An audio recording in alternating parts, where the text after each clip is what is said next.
Good morning, everyone. I'd like to call the meeting to order. How many? I understand we have numerous public speakers, Steve? 38. 38. Let's start. I want to remind everyone it's no more than 2 minutes per person. Who's first, Steve? Mr. Chairman, I'd like to remind all of our speakers to observe the 2-minute limit, which we impose so that we can give everyone an equal opportunity to speak. If necessary, I'll remind you. The first speaker is Robert Soto, to be followed by Franklin Wilson. Robert Soto.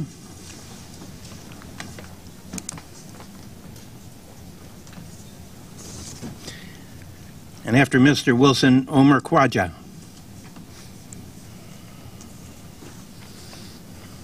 Morning. Good morning, members of the board and the chairman. My name is Robert Soto, and I represent the Sheet Metal Air Rail Transportation Workers, Local Union 137. We're here today to express first of all, our gratitude for your commitment to keeping the city moving. I mean, it's a massive city, and it's a daunting task on a daily basis to evolve and to adapt to the complex needs of New York City and getting people around. We work here, we live here, we utilize the system, and we also, one of the things that organization does is we build the infrastructure along with you. We proudly stand with you, the MTA, and Governor Cuomo, in ensuring that this continues. We want to also be very cautious and aware of the fact that there needs to be transparency and accountability on the form of the MTA. We urge you to continue the success with the implementation of the United States Employment Plan. It was recently awarded with a subway contract, but we'd also like to see that cover the buses and the trains. It's key to keeping this city moving. It's key to creating good local jobs for the community, pathways, certified apprenticeship programs, and above a lot of other things, the safety, not only in the construction, but the safety and the implementation of keeping the city moving. We stand with you, and we urge you to continue the good work and the transparency and the implementation of the U.S. Employment Plan. Thank you very much. Franklin Wilson, then Omar Khwaja, and then it looks like Christopher Garrow. If I mispronounce any of these, I apologize. I'm depending on your handwriting. Franklin Wilson. Good morning. Good morning. The sustainability of any authentic and innovative plan must be inspired by a justice which motivates the people to commit and maintain the purity of its innovation. The MTA has historically and externally transformed the New York City citizens and the world public transportation. Unfortunately, there seems to have been a shift in its focus on creating and maintaining an excellent travel experience for its citizens. Ms. Taisha Canty, a resident of the North Bronx and a single mother of 3 kids, expressed her concerns about the lack of safety on the trains. She refuses to ride the subway and her children simply behind this issue. Another resident of East Harlem and a Bronx teacher, Ms. Jessica, stated that the Metro card prices continue to rise while actual improvements of the rail system is minimal and service continues to decline. There is an undeniable need for greater accountability within management level employees, greater transparency throughout the MTA's fiscal budget, mobilization and entry level employees towards leadership, as well as more responsible procurement practices. When more of the focus is placed on the experience of its patrons, the working conditions of entry-level employees of MTA will begin to change for the better. An introspective investigation of a simple equation. If we focus on our people, process, and the product, it will go a long way in restructuring the MTA. The future of the MTA has returned to the same innovations and drive it was inspired by from the beginning, and allow this foundation to be its driving force. Thank you. Thank you very much. Omar Khwaja, Christopher Garrow, and then Sebastian Tertullian. Good morning. Good morning. Chairman Loda, Honorable Board, my name is Omar Khwaja, and I represent New York Jobs to Move America. We're working with labor, community, environmental, and environmental justice groups throughout the region to ensure that public dollars are spent on good jobs, access for communities historically excluded, and cleaner buses and trains. We applaud President Bifford and Vice President Erck on his recent commitment to transparency and accountability at the MTA, and also the announcement of the subway action plan and the bus action plan by this organization early enough so that the public can have some input in it. Now is the chance for the public, in fact, to have that say. We've written to you previously about the importance of responsible contracting practices at the MTA. This was handed out earlier. If you have not received it, the staff can pass it out. We're still awaiting a response regarding the adoption of the U.S. employment plan, agency-wide, to cover electric buses, and also a phased transition to electric buses by the MTA. We call on the chairman and board for leadership at this point, particularly because of the size of the MTA fleet, and it can truly be a leader in adopting these practices nationwide. Thank you for listening. Thank you very much, sir. Excuse me, Christopher Garrow, Sebastian Tertullian, and then Dominique Martin. Good morning. Good morning, everyone, and thank you for taking the time to meet with us. My name is Christopher Ross Giattino. I am a native New Yorker, as well as a frequent New York City mass transit rider. As we all know, the MTA is unfortunately lagging behind when it comes to MWBE procurements. Procurements are often less than what is set forth in statute, and they are often less in comparison to other governmental agencies. In order to ameliorate this, I propose more transparency and more partnerships. As such, I implore this body to partner with a diverse group of actors, including labor, including influential community stakeholders, and including influential local small businesses. I believe that this diverse group can come up with new and innovative solutions so that the MTA can not only meet its MWBE procurement goals, but exceed them. Some of these labor groups, community groups, are in the audience today, and I implore this body to work with them, as well as the public, to this end. Thank you all for your time this morning. Thank you. Your name, sir? Sebastian Tertullian. Good morning. Good morning. I'm Sebastian, here to speak on behalf of Build Up New York. Build Up is an alliance of more than 200 hardworking men and women in construction and the building services industries. We work to grow and improve the middle class throughout the city, including Long Island City and Astoria, by promoting good, safe jobs for workers and their families. I want to bring to your attention again the Court Square City View Tower, a 67-story construction going up at 2315 44th Drive in Long Island City. And we have new reasons to believe that this project deserves special scrutiny from the MTA. At your last meeting, we notified you of a violation that New Line Structures, the general contractor overseeing the project, and at least one of its subcontractors was issued for, and I quote, failure to prepare and provide site-specific plans, detail, and sequence of construction for underpinning and related work. From January 2012 through October 2017, New Line Structures has paid over $140,000 for over 100 construction violations issued by the DOB. Over 60 of these were Class 1 violations.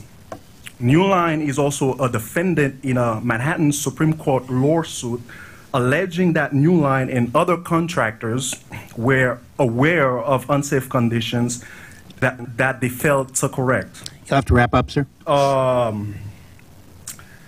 In addition, New Line has been issued new Class 1 violations. For example, at 505 West 43rd Street, where they are using a crane, they have been cited for, and I quote, inadequate safety measures operating a crane in an unsafe manner. In conclusion, Considering how close this project is to the elevated tracks of the number 7 trains, and the fact that this is directly above the E, G, and M subway lines, this project deserves special scrutiny to ensure that the general contractor, New Line, will do everything possible to ensure that the project is built in a safe manner.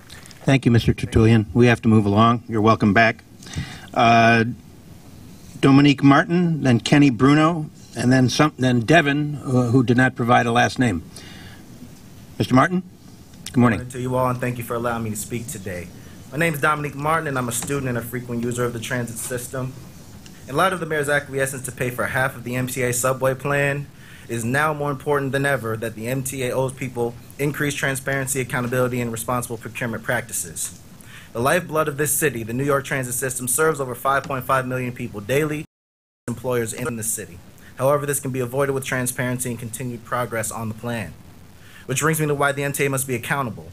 In this climate where the governor felt it necessary to declare a state of emergency for the subway and efficiently, the transportation system must show signs of improvement and a commitment to abide by the timeline set out by the SAP. Otherwise, riders will continue to feel disparaged and dismayed by the system and look elsewhere for their transportation needs. Finally, it is important to mention that the procurement practices undertaken should serve the best interests of not just New York, the city, but the people of New York. Procurement is not simply the process of investing in goods, but the process of investing in the people of this city. With the recently announced bus action plan, New Yorkers need reassurance that this time they will get it right. This time, the money will be well spent. You have to wrap up, Mr. Bruno. Because of the size and scale of the New York City transportation system, these investments are sizable, which has meant a sizable commitment from the state, the city, the MTA, and the people. I applaud President Biden for its stated commitment to accountability and transparency and look forward to action in the near future. Thank you very much. Thank you very much, Mr. Martin. Kenny Bruno, Devin, and then I believe it's Malika Connor. Good morning. I'm Kenny Bruno with Gable Associates. It's an energy economics firm that organizes businesses to advocate for electric vehicles. And we want to especially compliment, we're very excited about the announced transition to electric buses because it's going to benefit the health of all New Yorkers, not just drivers and riders, but everyone in the neighborhoods that these buses pass through and where the terminals are. So that's a fantastic initiative. And we want to suggest that the timeline for that, which I didn't see in the plan, could be to phase out all the fossil fuel buses, all the diesel and CNG buses by 2035. If we could stop ordering them around 2022, we could have them all off the road by 2035, that would, or give or take a year, and that would be a great goal to undertake. Thank you. Thank you very much, sir. Do we have someone named Devin? Okay, thank you. Good morning. Good morning, board members. New Yorkers desperately need a smoother commute and a stronger community, and you alone have the chance to provide that. As a New Yorker, I do not come here hoping to be reassured. Instead, I come here urging you to take action. As a 22-year-old, I was denied the opportunity to have a say in many of the decisions that would eventually jeopardize the planet I call home.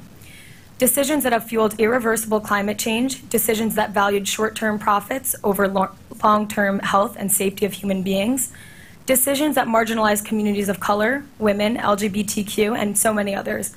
But now I'm old enough to see the wrongs that have been made, and so I stand here before you, urging you to make the right decisions today, investing in a sustainable and democratic transportation system so that we will continue to have a tomorrow.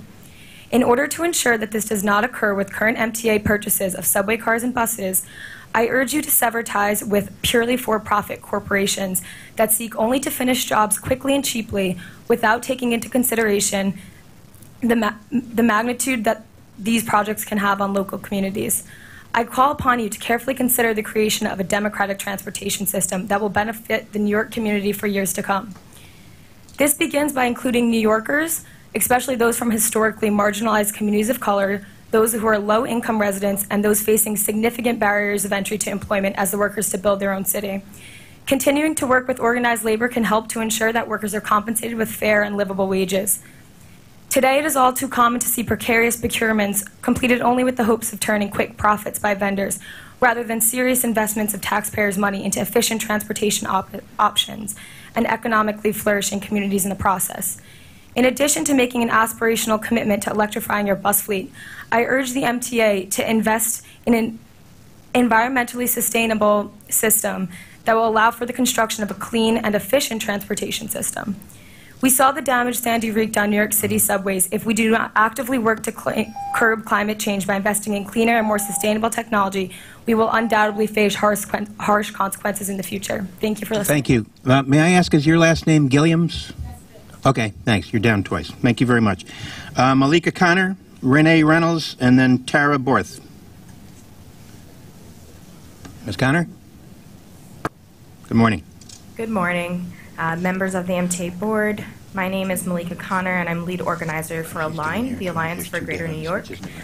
ALIGN is an organization that builds coalitions between community, labor, and environmental groups to address the root causes of economic injustice and create a more sustainable New York. We are pleased to see the MTA take an important step toward improving efficiency and sustainability by announcing that it will transition its 5,000 plus bus fleet to 100% zero-emission electric buses. While this announcement signifies a step in the right direction, it is what we hope will be the first step of many, as much more work needs to be done. The MTA must be transparent in its plans to transition to an all-electric bus fleet and its commitments to a just transition and good jobs. The MTA should also prioritize the expansion of bus routes in transportation deserts to ensure that New Yorkers living in underserviced communities, which are predominantly low-income communities of color, can finally access the benefits of our investments in public transportation. ALIGN believes that impacted communities and workers must be consulted to ensure that an equitable, accountable, and transparent process is developed to address these important issues. We join Jobs to Move America's call for Chairman Loda to meet with us to discuss an agency-wide commitment to electrifying the bus fleet and adopting a plan to create good jobs for New Yorkers that need them most. You have 30 seconds to wrap up. The MTA's subsequent bus procurements. Thank you. Thank you very much. Renee Reynolds, then Tara Borth, and Matt Shatkin. Good morning. Good morning, MTA Board. My name is Renee Reynolds, and I am here testifying on behalf of the New York City Environmental Justice Alliance. The New York City Environmental Justice Alliance is a nonprofit citywide membership network linking grassroots organizations from low-income neighborhoods and communities of color in their struggle for environmental justice. NEJA empowers its member organizations to advocate for improvements, environmental improvements, and against inequitable environmental burdens. Our members represent the 66% of low-income New Yorkers of color who rely primarily on MTA buses. As such, access and reliability are paramount to our organization's advocacy. In our recently published New York City Climate Justice Agenda for 2018, we outlined recommendations to transition from fossil fuel-based fleet to a modern electric fleet, which could help to reduce greenhouse gas emissions and fine particulate matter emissions associated with diesel combustion. We applaud the MTA's bus action plan, and we are encouraged by MTA's proposal to transition to a zero emissions fleet. As the plan progresses, we urge the MTA to equitably distribute these new vehicles, prioritizing communities of color such as the South Bronx, Northern Manhattan, and North Brooklyn, who suffer from the highest concentration of diesel combustion pollution and the negative impacts associated with it. We also think that the MTA should look at opportunities to utilize electric buses during the L2 shutdown. You have 30 seconds to wrap up. MTA leadership to adopt a manufacturing careers policy to ensure that the money invested in electrifying the fleet goes to producing good jobs for low-income communities. And finally, we join our allies, Jobs to Move America, ALIGN, New York Tri-State Transportation Campaign, Sierra Club, and others in asking for a meeting with Chairman Loda. We hope that the MTA will work with us to develop a transparent process and incorporate input from stakeholders directly affected by these decisions. Thank you. Thank you very much. Tara Borth, Matt Shatkin, and Marianne Jones. Good morning. Good morning, Board and Chairman. My name is Tara, and I'm a transit rider who regularly commutes on the PA train. Modern commuters need modern transit. Signal delays account for 15% of all delays in the subway system, leaving New Yorkers with few options and many unnecessary hurdles in our daily commute. With ridership higher than ever, Creating a plan in partnership with the riding community to fix signals will alleviate the stresses of overcrowding. Developing a reliable and modern transit system starts with changing the parts of the system that are failing every day. Delays are record-breaking because of the outdated signals, tracks, and overcrowding. As one of the largest transit systems in the world, the MTA should be a top leader in creating a reliable and efficient public transportation system. The human cost of delays is much more than the commuter's time. They're costing New Yorkers lost wages, lost jobs, missed meetings, and so much more. Moreover, by adopting agency-wide responsible contracting practices, such as the U.S. Employment Plan, the MTA can demonstrate to transit riders that it is willing to do what it takes to make sure that its commuters are getting the best service for their money. Building a reliable transit system will only happen when the MTA takes action and creates a plan to heal the wounded subway and all of its shortcomings. In the interest of transparency and accountability to the riding public, the MTA needs to create realistic and timely fixes for various issues affecting the subway today. Thank you. Thank you very much. Let's see, Matt Shotkin, Marianne Jones, and then H.P. Schroer. Good morning. Good morning. Lawsuit, DIA versus MTA, the shutdown of the L train.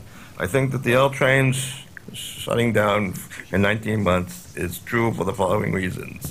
One, people are going to be confused by it, not knowing what train to take. Two, people will have to change trains. Three, it will affect people's commute to work by adding time. Thanks for your time this morning. Thanks, Mr. Shotkin. That's nice. Marianne Jones, then Mr. Schroer, and then Kazi Suchi. Good morning. Good morning. My name is Marianne Jones, and I'm a transit rider speaking here to raise the need for increasing transparency and accountability in the procurement process. The MTA spends hundreds of millions of dollars on buses, trains, and parts with little public oversight. The MTA must do more to build trust and hold private multinational corporations awarded our public dollars accountable to their contract commitments. I ask that the board do more to communicate to its stakeholders when and how procurement decisions are made.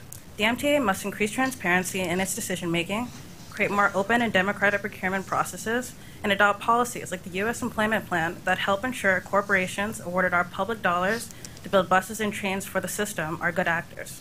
The attack on working-class families by real estate developers obscures the real issue. The MTA made an important step towards transparent, accountable, and good contracting practices by adopting the U.S. Employment Plan for the $1.7 billion subway car purchases earlier this year. I am joining other groups here to urge the MTA to pass an agency-wide manufacturing careers policy to ensure that all MTA bus and train purchases are covered by a good jobs and accountability program. Thank you for listening. Thank you very much. Mr. Schroer, Ms. Shuchi, and then Mary Parison Lavelle. For the record, I am H.P. Schroer, a veteran of World War II. Last October, I proposed the MTA give veterans of any age and their spouses the same discount as seniors. A lot has happened since then. A growing number of the public and civic groups and elected officials have gone beyond the phrase, "Thank you for your service," and have taken action in support of a veteran's discount. Sadly, this board considers "thank you for your service" sufficient and denied a veteran's discount. While I know all of you are concerned about how much money would be needed to provide this discount, to deny a veteran's discount without making any analysis whatsoever about the cost is unconscionable. As you know, Governor Cuomo has endorsed an initial stage for congestion pricing by assessing a surcharge on for-hire vehicles. It is estimated this surcharge will accrue over $410 million. The amount of money needed for a veteran's discount would be from a low of $15 million to over $40 million, or from 2 to 0.3% of the MTA. Mr. Schroer, you have 30 seconds to wrap up. I apologize. I estimate the cost would be from 2 to 3 cents. By dedicating from each MTA fare 2 to 3 cents and put it in a veterans discount lockbox, a veterans discount can become a reality. I ask you to examine your own conscience. Has our society reached a level where those who sacrifice for country are not worth pennies? Shouldn't they be honored by giving them the same discount as seniors? Is this board, the mayor and governor, willing to put politics aside and do what's right for those who have served? I thank you. Thank you, Mr. Schroer. Kazi Shuchi, I hope that's correct. Then Mary Parison Lavelle, and then John Meyer. Good morning, Good board morning. members. My name is Kazi Shuchi, and I am a regular rider of New York City Transit System. Anyone who is one of the 6 million folks who ride the subway every single day would second Governor Cuomo's remarks from last summer that the subway is the most problematic component of MTA, and it is a decaying and dysfunctional system we have in our hands.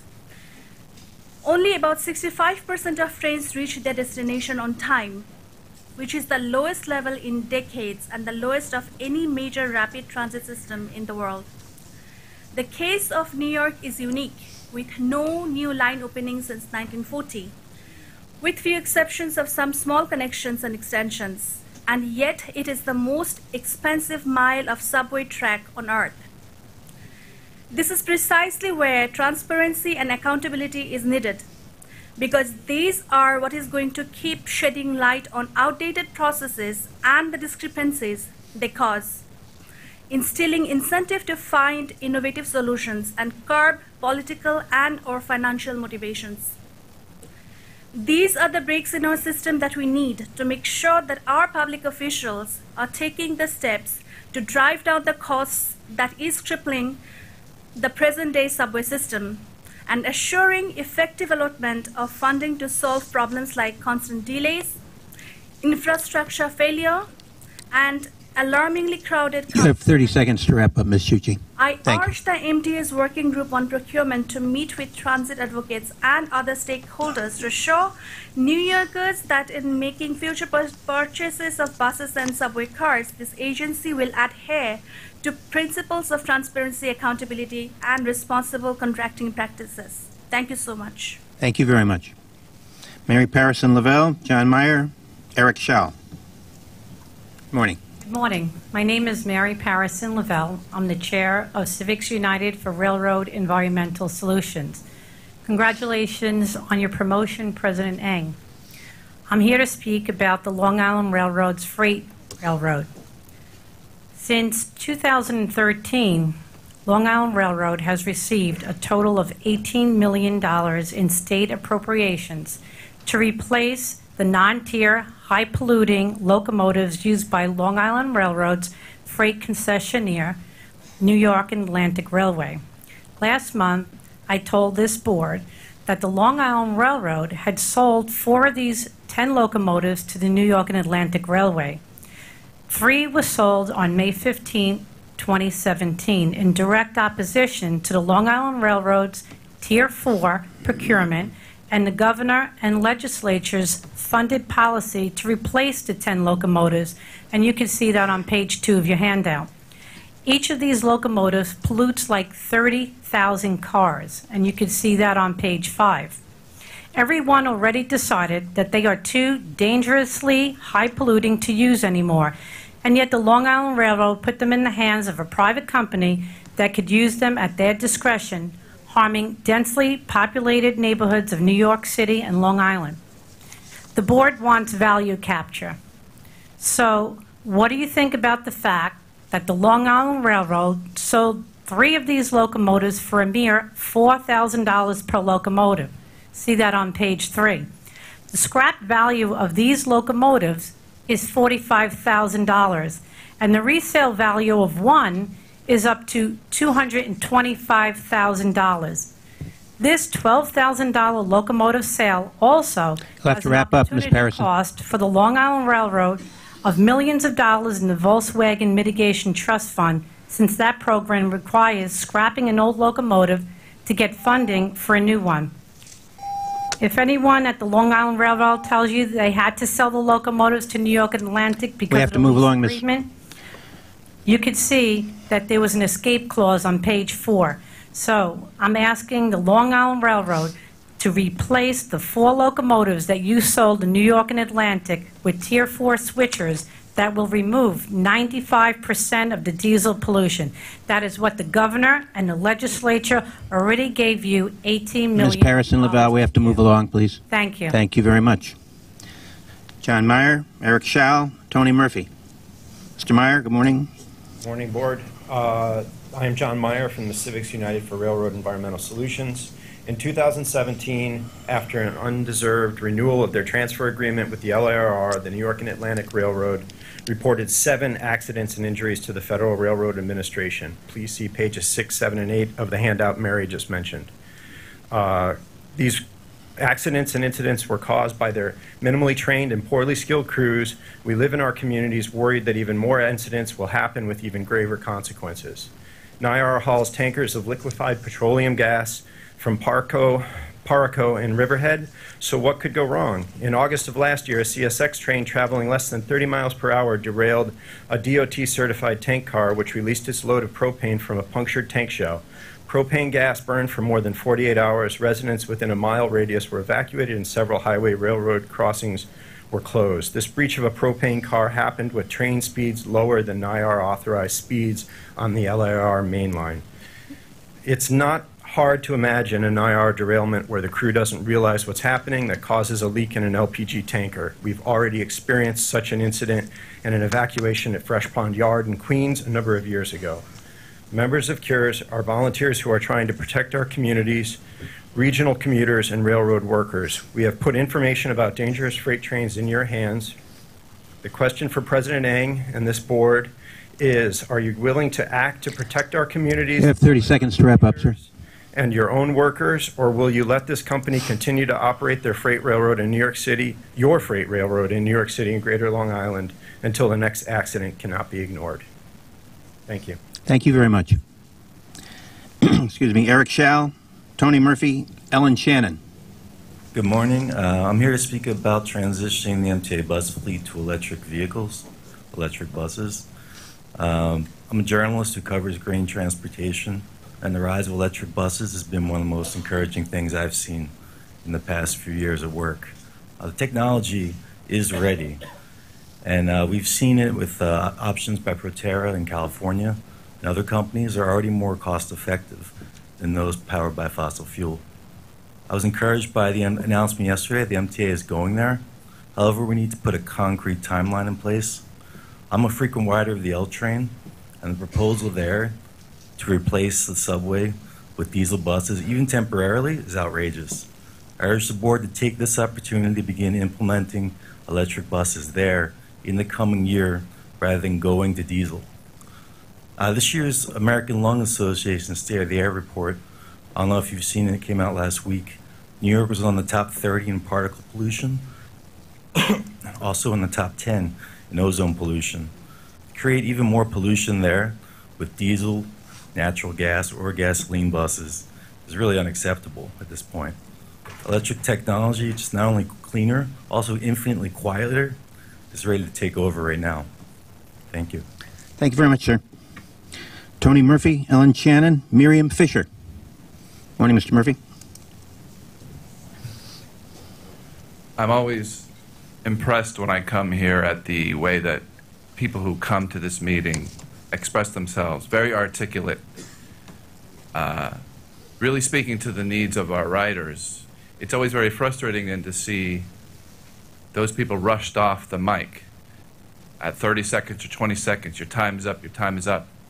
I got a laugh last time because I said the only time the MTA seems to care about anybody being on time is when the riders come up to express themselves about their frustrations. But I'd like to use the clock today to make a different point, and that's to follow up on a New York Times article from December where it said that every second of every day, $82 goes towards paying interest to the banks, to Wall Street. $82 a second, $7 million a day, $2.6 billion a year. So that is why the subway's not getting any better. It's being looted by Wall Street.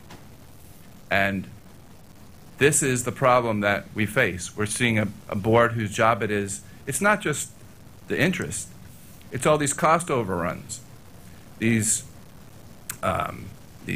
capital programs, these expansions, which are so run up into the billions of dollars. While each person is talking here at the rate of $82 a second, we're supposed to only talk for 2 minutes. What is 120, which would be every second, times 82? Does anybody have a calculator? You have 30 seconds to wrap up, Mr. Murphy. We have 16 more speakers who would like to be heard today. Okay. So I did the math. $82 times 120 seconds is almost $10,000. So every time someone speaks here, it's $10,000 goes to the banks. In the time it took to figure that out, we just paid the MTA just paid $1,000 in interest to the banks. That's where the money is going. When the MTA talks about fare beating, they should be going to Wall Street. So tomorrow night, as true to form, the MTA is going to have a forum about the subway, but it's going to cost money to get in. Like they have, they allow public speakers here when everybody's going to work and using the subway.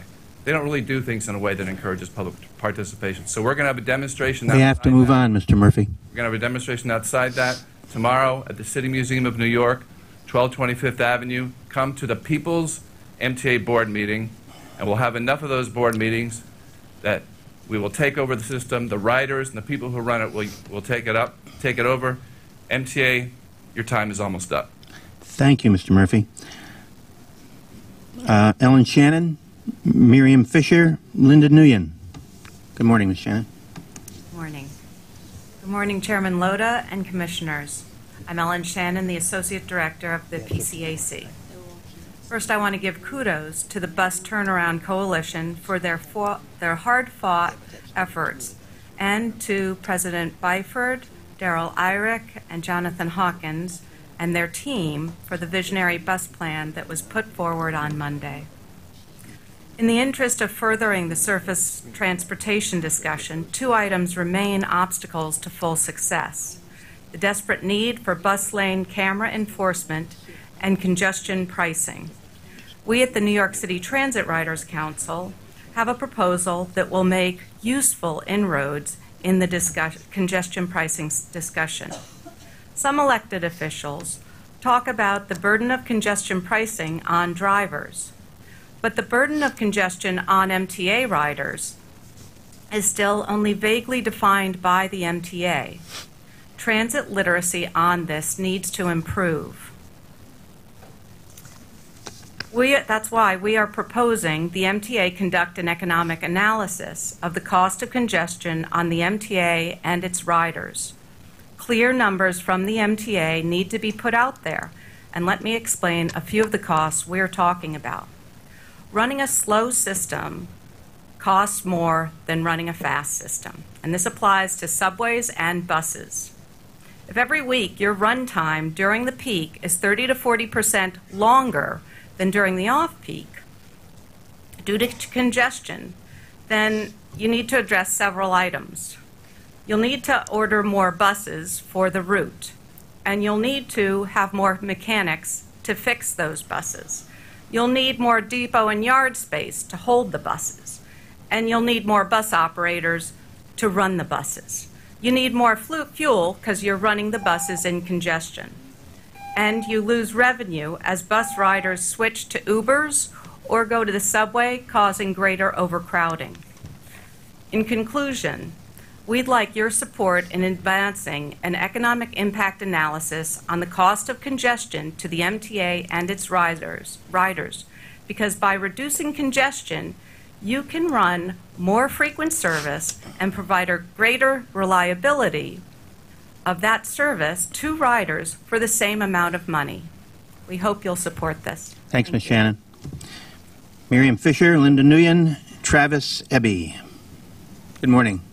Good morning. I'm Miriam Fisher, a subway rider. I'm coming here to have the issues of accessibility for people with disabilities on the radar, including people with invisible disabilities, such as myself, bad back, bad knee. I applaud some of the recent lawsuits that were successful when the MTA was challenged for violating accessibility issues for the disabled, and the judge didn't buy the arguments, and the station in the Bronx that the MTA said they could not install elevators, and federal prosecutors did their own study and said it was possible, which diminishes credibility when we're told that stations can't be retrofitted.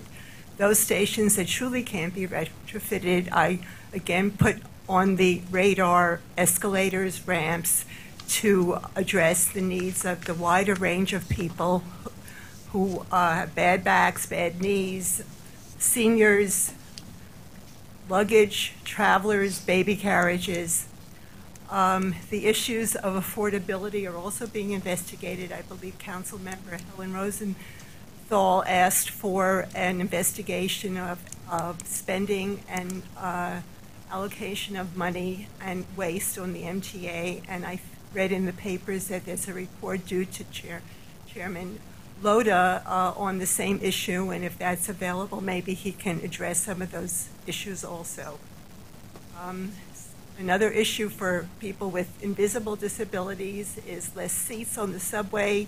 The E-train, which I take often now, looks very pretty, but has less seats. I remember seeing folding seats and that might be usable for people, would free up space for the congestion, but also address the needs of people with disabilities who do need to sit. You'll have to wrap up, Ms. Fisher.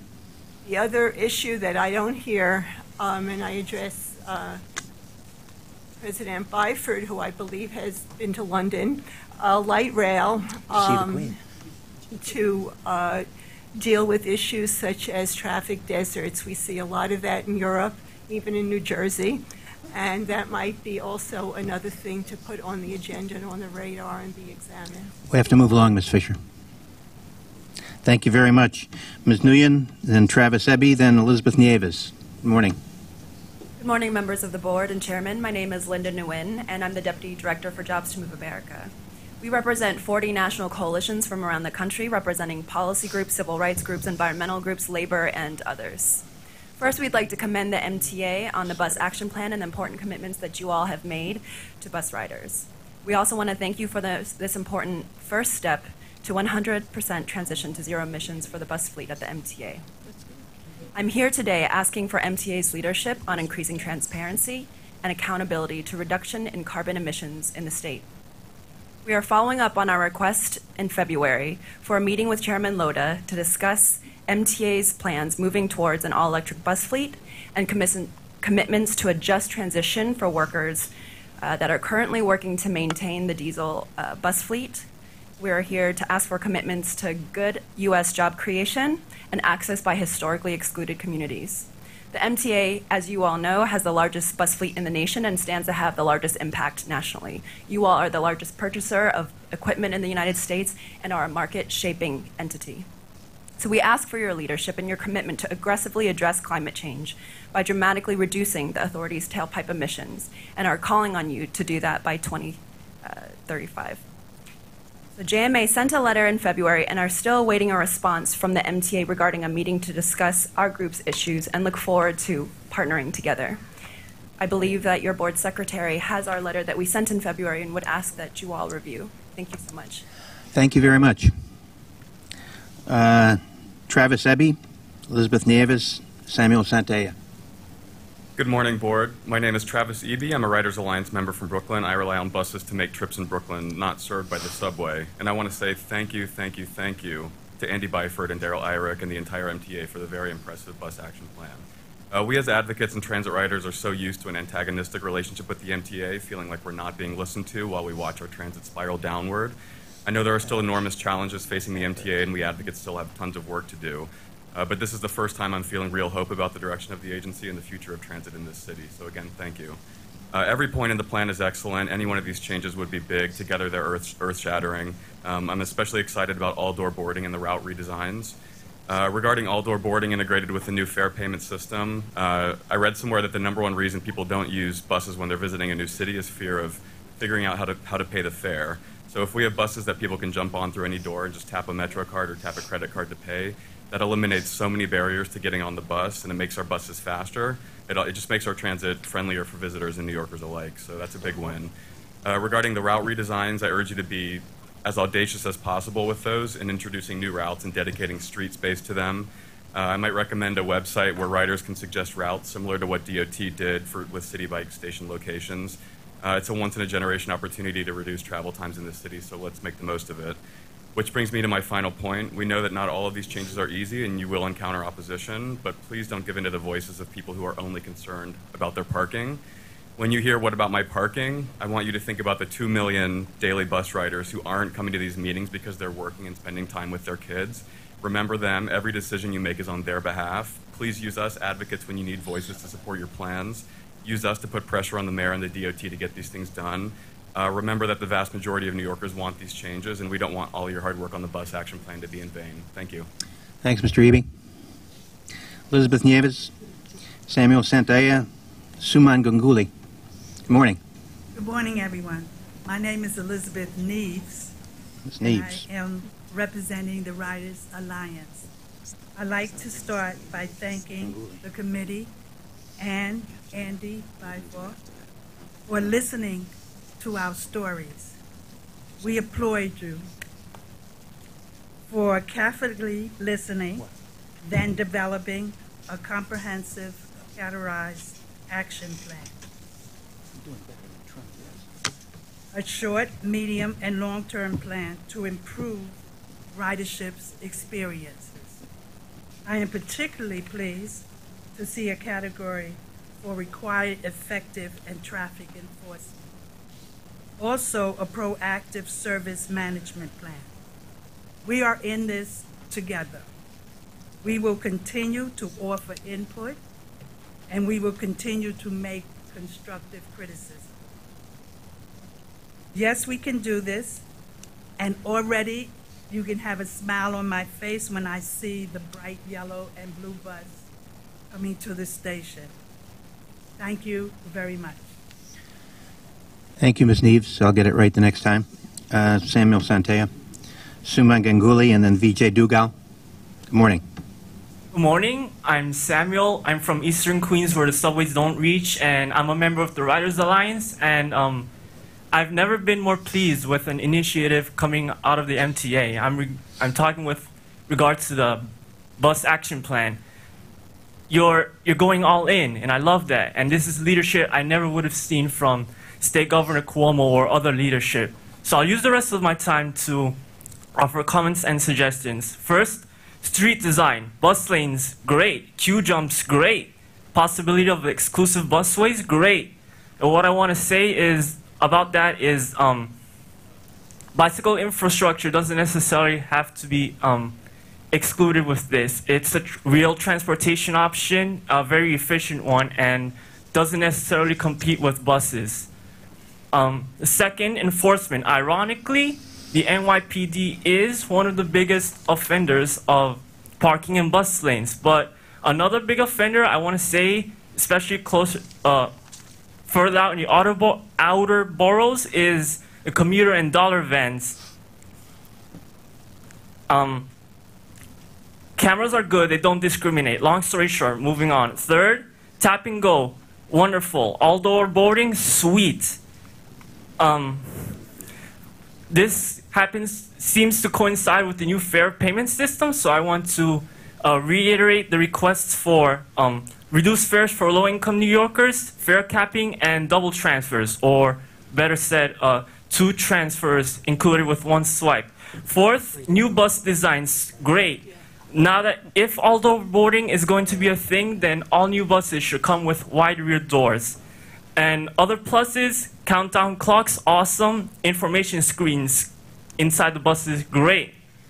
So I pray that MTA, government, politics, and also the city community boards do not water down this initiative. And thank you so much, especially President Byford and also Mr. Irick. Thank you.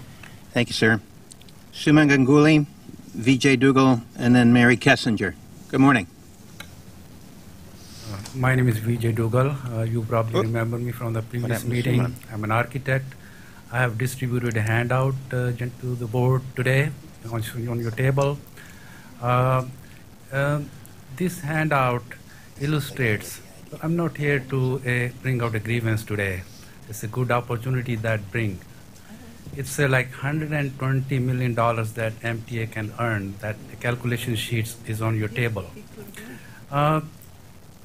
With the previous installation, Mr. Loda had made a comment that this installation would pay for itself.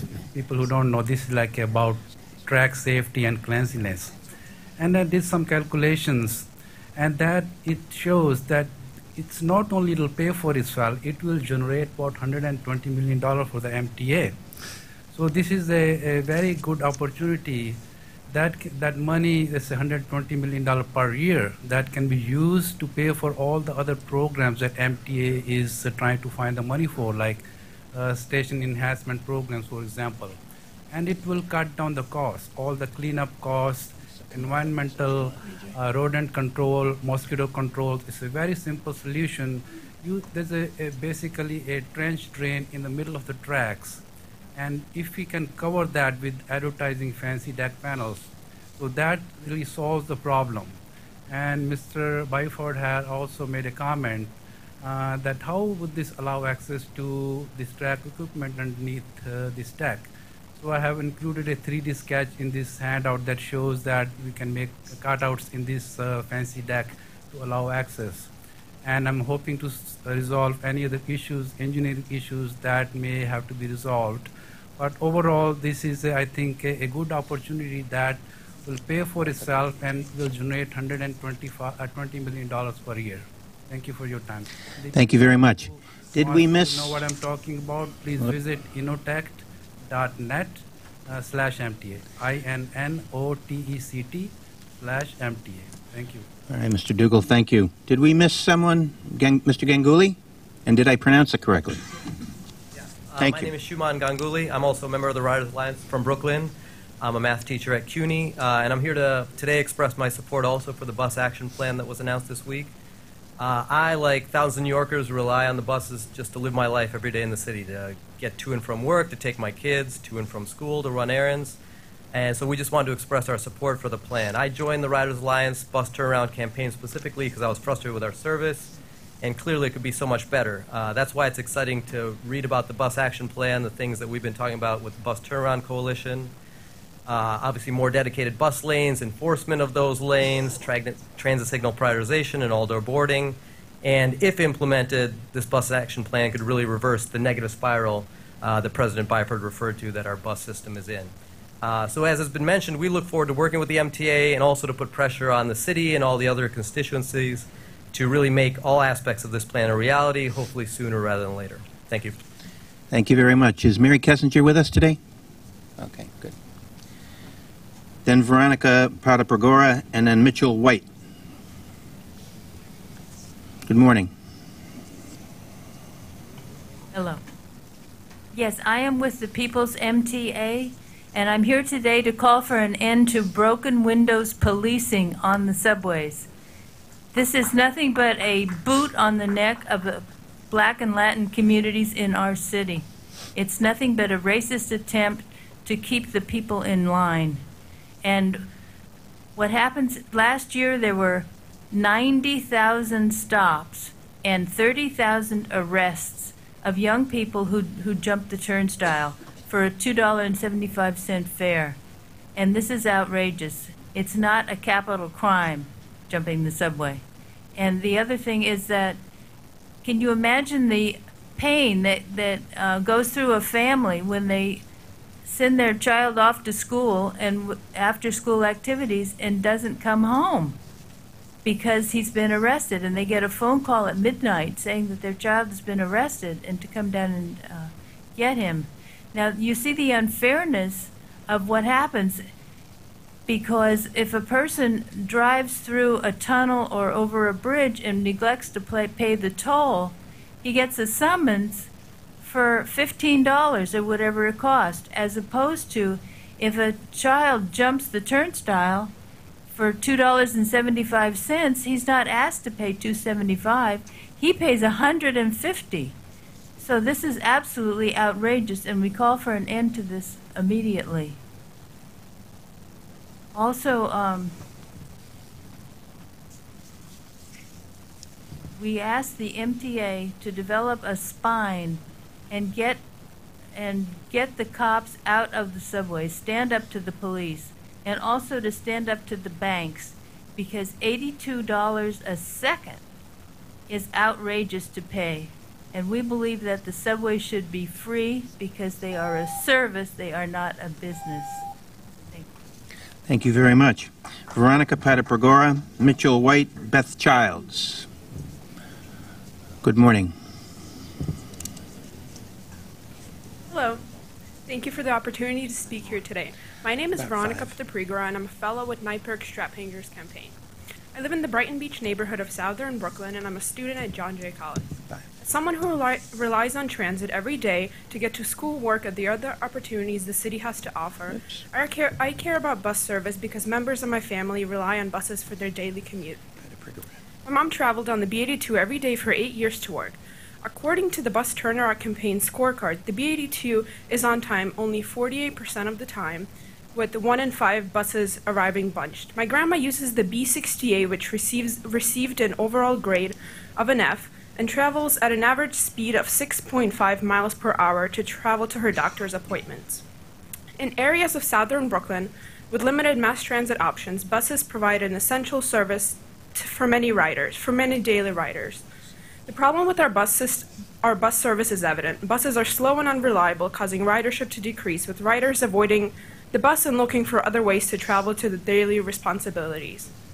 However, the solution to this problem is also clear. We are very happy to hear that the MTA's bus plan introduced Monday included many of the solutions to fixing bus service that we've been calling for many years. The plan includes improvements such as introducing outdoor boarding and installing tap readers on bus systems system-wide and expanding transit signal priority and bus lanes, all of which provide a solution to the problem with our bus service. We would like to thank Andy Byford and the New York City Transit for producing such an in-depth bus plan with improvements that will benefit all bus riders. We applaud the agency's commitment and eagerly await action. Following this comprehensive plan, we hope to see MTA's collaboration with the DOT and execute the plan successfully, as well as full support from Mayor de Blasio and to make bus service a priority. We look forward to seeing a full turnaround of New York City's bus service in the years to come. Thank you. Thank you very much. Mitchell White, Beth Childs, Gustavo Fablo. I know I got this one right. Good morning. My name is Mitchell White, and I'm a Riders Alliance member from Flatbush, Brooklyn. I have relied and continue to rely on buses to get me to doctor's appointments, volunteer opportunities, networking events, and work-related meetings. I joined the Bus Turnaround Campaign because as a Brooklyn transplant who grew up in New Jersey, I knew that if I could tell that bus service was suffering, that there was a real crisis happening with New York City's bus network. I also joined this campaign because I wanted to be an advocate for the residents in my community who rely heavily on buses and cannot afford to take off of work to be here today. I believe everyone in New York City should have access to jobs and opportunities, and improving our buses is the only way to make this a reality. I want to thank President Byford and Darrell Irick for an ambitious bus plan. This plan will drastically improve my bus commute by enforcing traffic in bus lanes, enabling all-door boarding, redesigning our bus network to serve contemporary commuting patterns, and ensuring that our bus network is getting the necessary resources it needs to work for all New Yorkers. So we look forward to working with the MTA and calling on Mayor de Blasio to make this plan a reality. Thank you. Thank you very much. Beth Childs? Good morning. My name is Beth Childs. I'm a Riders Alliance member from Manhattan. I'm retired, and in previous lives, I was the dreaded English teacher, and then I was employed in facilities management in Manhattan for over 25 years. Now, Clearly, I'm all about communications as the dreaded English teacher, and that's what I want to talk about today. I think the new bus plan is amazing. Thank you, President Byford and Mr. Irick. This is a marvelous thing. I joined the bus turnaround campaign because I was fed up with the lack of accurate information for bus arrivals and the lack of ability to plan my travels. I'm 78 years old. I don't know how much time I've got left, and I sure don't want to spend it waiting for a bus based on inaccurate information. Even the MTA's own tracking system and planning apps don't provide accurate information. This is just terrible. As a teacher, I know that accurate information is far better than inaccurate or no information at all. And many seniors are in my position. We have things to do. We have lives to live. We are in a hurry, but we lack the tools to do this efficiently. Thank you, President Byford, again, and thank you, Darrell Irick, for an ambitious bus plan. I really applaud your ambition and vision for our city and its citizens. Your plan will drastically improve my bus commute by continuing to improve communication, local service, especially for those seniors of us who cannot always walk to an SBS station. We look forward to working with the MTA and with putting pressure on Mayor de Blasio to make this work. Thank you. Thank you, Ms. Childs. Actually, you have 9 seconds left. Gustavo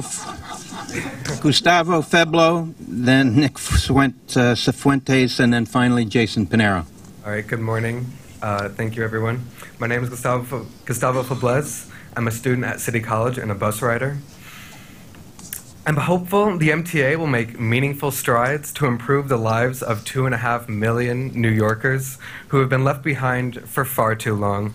Having the privilege of living throughout Brooklyn and Queens, I can attest that nearly every bus route is painfully slow and unreliable.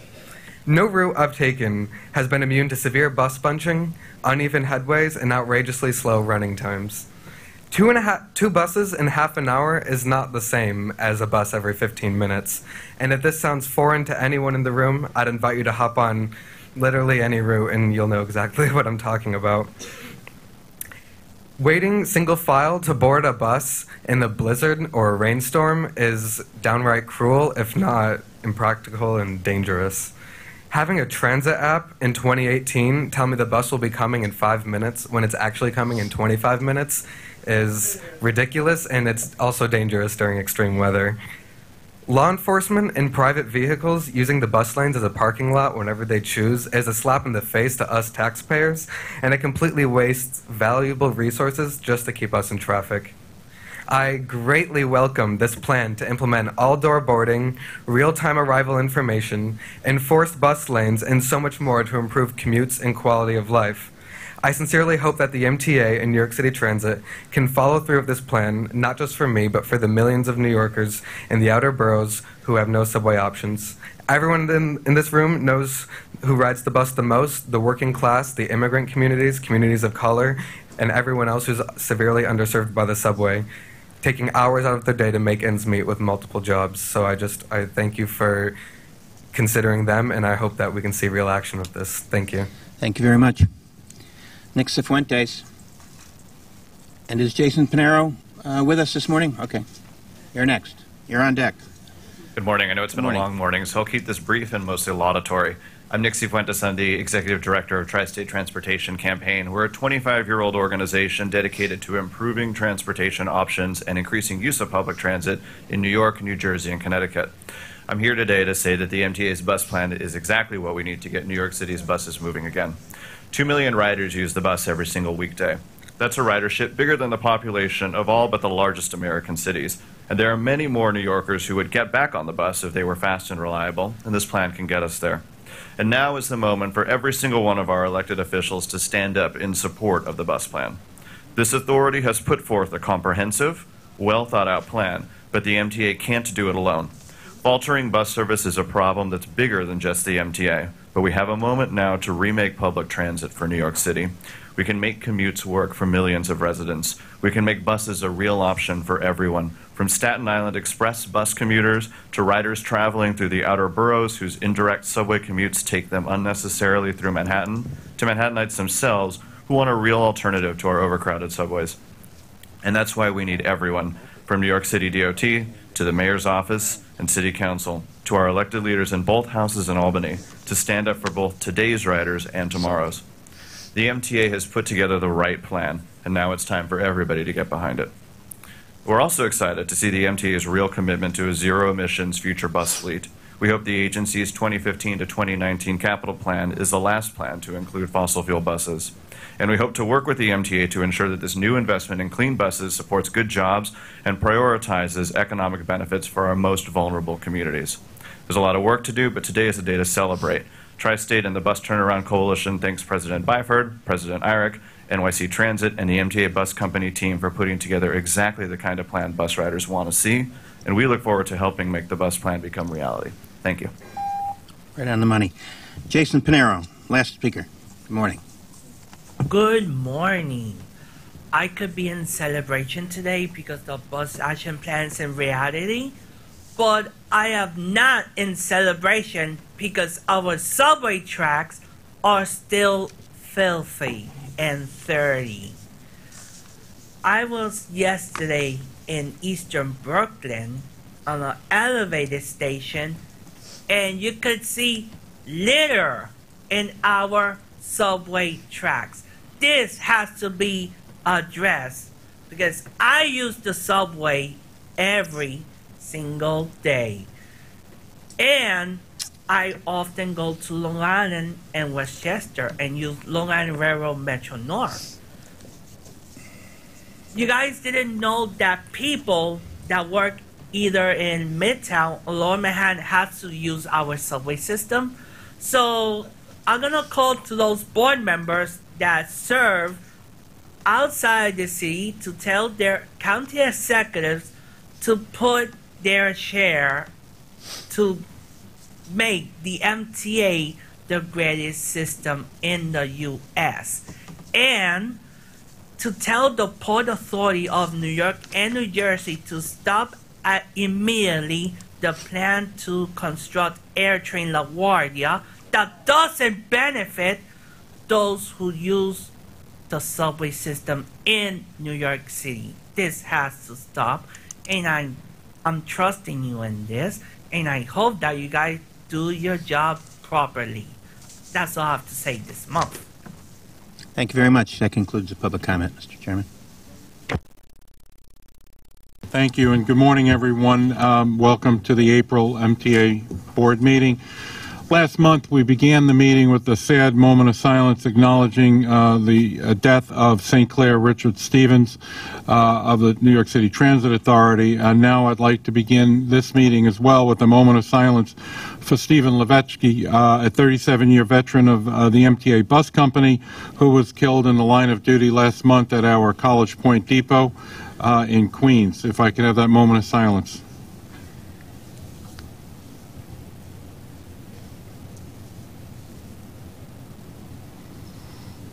Our deepest condolences go out to his wife, his family, friends, and all of his brother and sister co-workers. Next, I want to recognize 3 heroes among us today, all of whom saved lives. One is New York City subway conductor Kevin Barch, who was working on the Manhattan-bound F train last month when 2 customers came up to him and told him that there was an unconscious man on the train. Mr. Barch went on to investigate and found the man slumped over in his seats and his lips were blue. Luckily for him and for all of us, Kevin is, in addition to being in his training as a subway conductor, is a trained emergency medical technician. Mr. Barch quickly took the man's pulse and found none. He asked customers for help, and to get the man on the floor, he began chest compressions and radioed for help. Thanks to our new subway action plan, EMT Christian Wynn was positioned close nearby to the scene and arrived within minutes. Both Mr. Barch and Mr. Wynn worked together to revive our passenger, who was up and walking and then ultimately taken to Elmhurst Hospital soon thereafter. Kevin Barch then got back on the train, returned to his spot in the middle car, closed the subway doors, and went right back to work. That is why I'd like to present this well-deserved Heroism Award to New York City subway conductor Kevin Barch and to EMT Christian Wynn. Mr. Barch and Mr. Wynn, if you can come up, please. And Andy Byford. Andy, come on up. Thank you. This is good. I got it.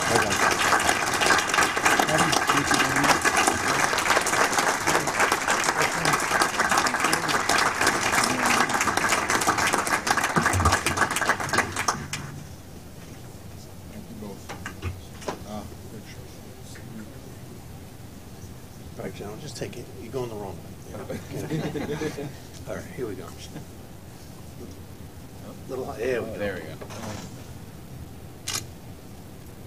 You got to look a little happy. Hold on. Thank you.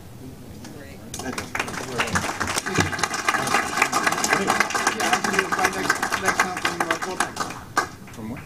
President Inc. Oh, from him and I are like pretty much neighbors, right? Thank you both. Thank you very, very much. I said three. Our next honoree is Metro North signal maintainer Brian Geary. Mr. Geary was driving on the Taconic last week and on his way to an early morning Metro North training session. That's when, out of the corner of his eye, he spotted a car that had flipped over and was in flames on the side of the road. He pulled up, called 911 immediately, and saw an unconscious woman wedged in the front seat. The doors were locked, so he ran back to his car, got his baseball bat, which he uses in his baseball league. He hit the windshield until he was able to rip it off. He pulled the woman out, and with the help of another passerby, carried her away from the car as it became engulfed in flames. Firefighters arrived, extinguished the flames, and an ambulance took the woman to the hospital. Mr. Geary's quick thinking and bravery in the face of extreme danger saved that woman's life that day. That's why I would like to present this Heroism Award to Metro North signal maintainer Brian Geary. Brian, Kathy.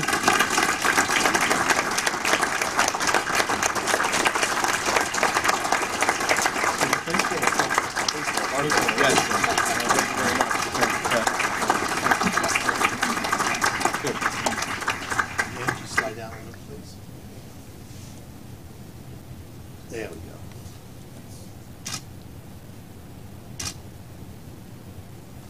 Thank you. Thank you. Thank you very much. Appreciate it. Thank you. Okay.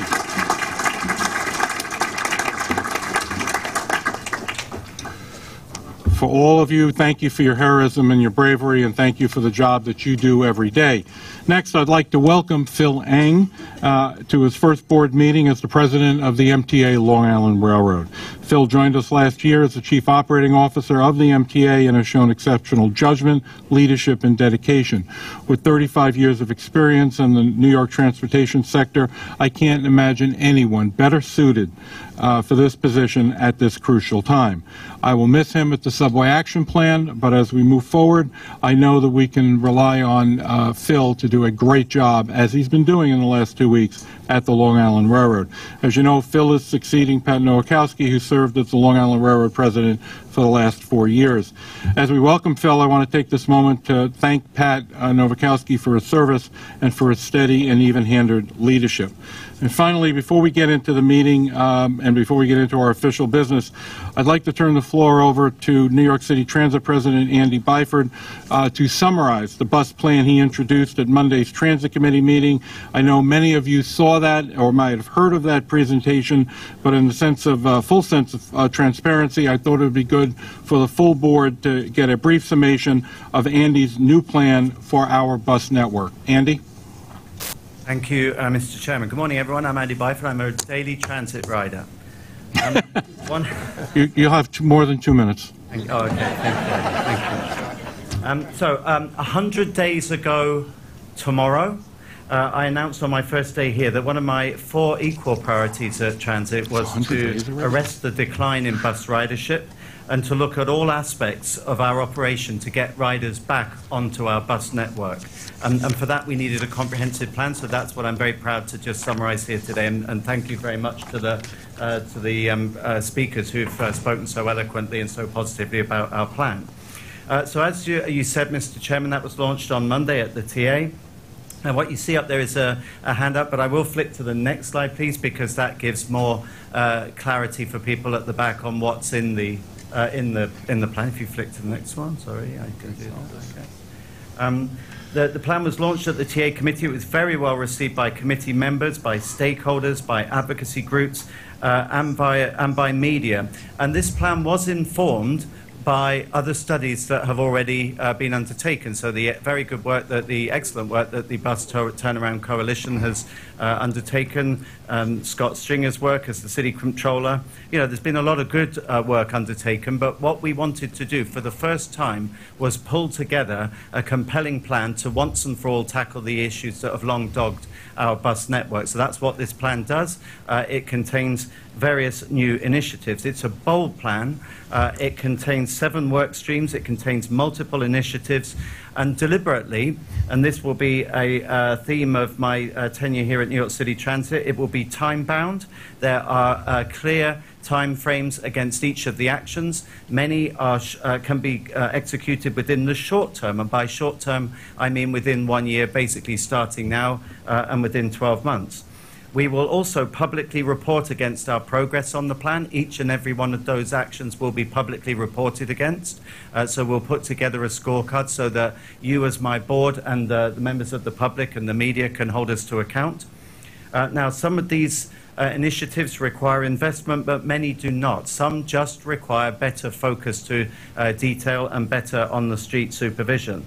What I can say, though, is many do require a partnership approach with key partners such as DOT, New York Police Department, and legislators. So that's something that we will need to do more work on to truly secure that, that assistance. And I would like to do a big shout-out to Commissioner Polly Trottenberg and her colleagues, her team at the DOT for their excellent input into this plan.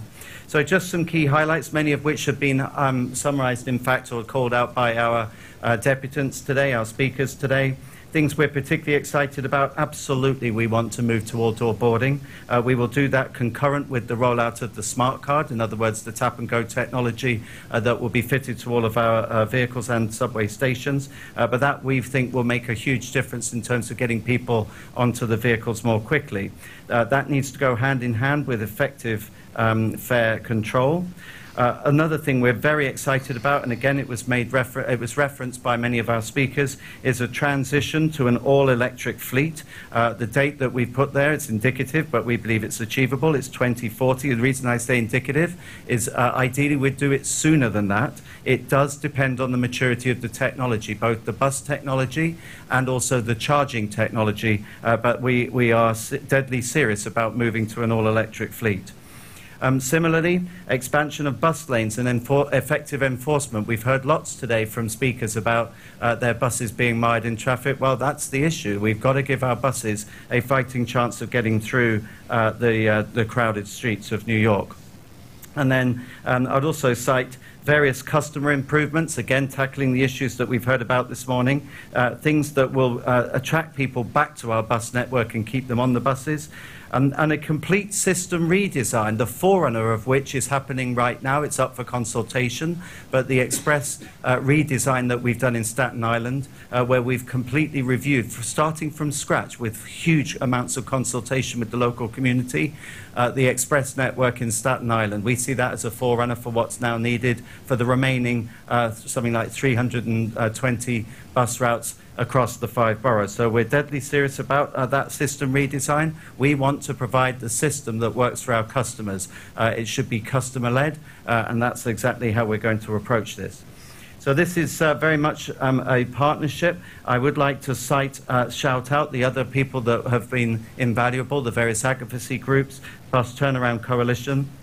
Back in 100 days ago tomorrow, I mentioned various other things, the other equal priorities, transforming subway service, providing or moving towards full accessibility for this system, and transforming customer satisfaction through a highly engaged, highly motivated workforce. Haven't forgotten about those things.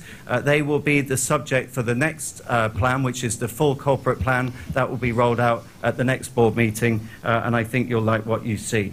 So that's the bus action plan. I would like to do, though, a particular thank you to Darrell and to Craig, his deputy, Craig Cipriano, sitting just there. It's easy for me to announce such a plan, but these are the guys that did the hard work, and you deserve the full credit. So hold us to account. We now go all systems full ahead to get this plan rolled out and to make it a reality and to materially improve service for our valued 2 million a day bus customers. Thank you. Thank you. Thank you, Andy, and also Darrell, as well as Craig. Thank you very much. And I also want to thank Commissioner Trottenberg and her staff for the work that's been done to date and the work that we'll be doing together to implement the bus plan. I think it's really important, and Polly, as you should know, and the time that I spent on the 2 days that I spent at least in Albany looking to get some things done up there, my greatest disappointment was the fact that the legislature did not move forward on getting more cameras for enforcement in the bus lanes, nor as well as for red light cameras, as well as for speed enforcement, which I think are all very, very important for the safety in our city, as well as getting the congestion cleared up so the buses can move around. So hopefully we'll use the next 25 days of the legislature to be able to still try to convince them to do what I believe is the right thing. Andrew? Yeah, one of the speakers, Ellen Shannon, mentioned the cost of congestion on our network, and I'm wondering, has anyone ever done a study on how many additional bus vehicles are necessary because they can't get through? How many riders may have left the system to other options because the buses were so slow? I mean, has anyone actually ever done an economic analysis of this? I have not seen that economic analysis that specific. I'll check with Bill Wheeler later and get back to you, Andrew. Any other comments on this plan? Because I'd like to move forward with the meeting. Yes, sir. Yeah, I'm looking at the bus action plan, and just in the very first column on this sheet, it says redesign the network from top to bottom based on customer input. And I would just suggest with the subway action plan, the workers themselves had a tremendous amount of positive input. And the TW Local 100 has actually done a good amount of surveys based on bus operators' opinions on how the route should be changed. And I would strongly encourage that the New York City Transit Authority meet with the TW to discuss the findings of our survey. One of the problems with doing an abbreviated presentation is that some things get dropped out, but at the Transit Authority meeting it was clearly stated that the workers were also involved in the routing and rerouting necessary. Good. It only makes sense. Customer input, worker input. Couldn't agree more. So thank you, Chair, for giving me just a brief opportunity, particularly on Staten Island. Your colleagues were invaluable in that. Who better to know where the routes are being held up and what the problems are than the people driving the buses? So absolutely, John, you can count on that. They are an invaluable input. I'm going to shoot you the results of the survey. We commissioned a survey about 5 months ago on what a redesigned, worker-oriented routing system would look like. I'd be very happy to have a look at that. Thank you. Okay. If there are no further comments, we'll get forward with the meeting. The minutes of our March meeting have been distributed to all of the members. Are there any corrections or omissions? If not, I'll move the motion to approve the minutes. Do I have a second? Are there any comments or questions or changes? There being none, all in favor say aye. The minutes are approved. Let's begin with the report from the Finance Committee. Commissioner Schwartz. Thank you, Mr. Chairman. The Finance Committee met on Monday and reports on the following. There are 2 action items for board approval. The first action item requests board approval for the MTA 2017 Annual Investment Report and the MTA All-Agency Investment Guidelines.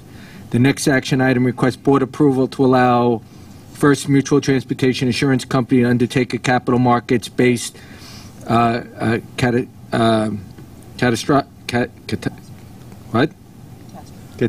Thank you. I couldn't get it. I had one this morning, actually.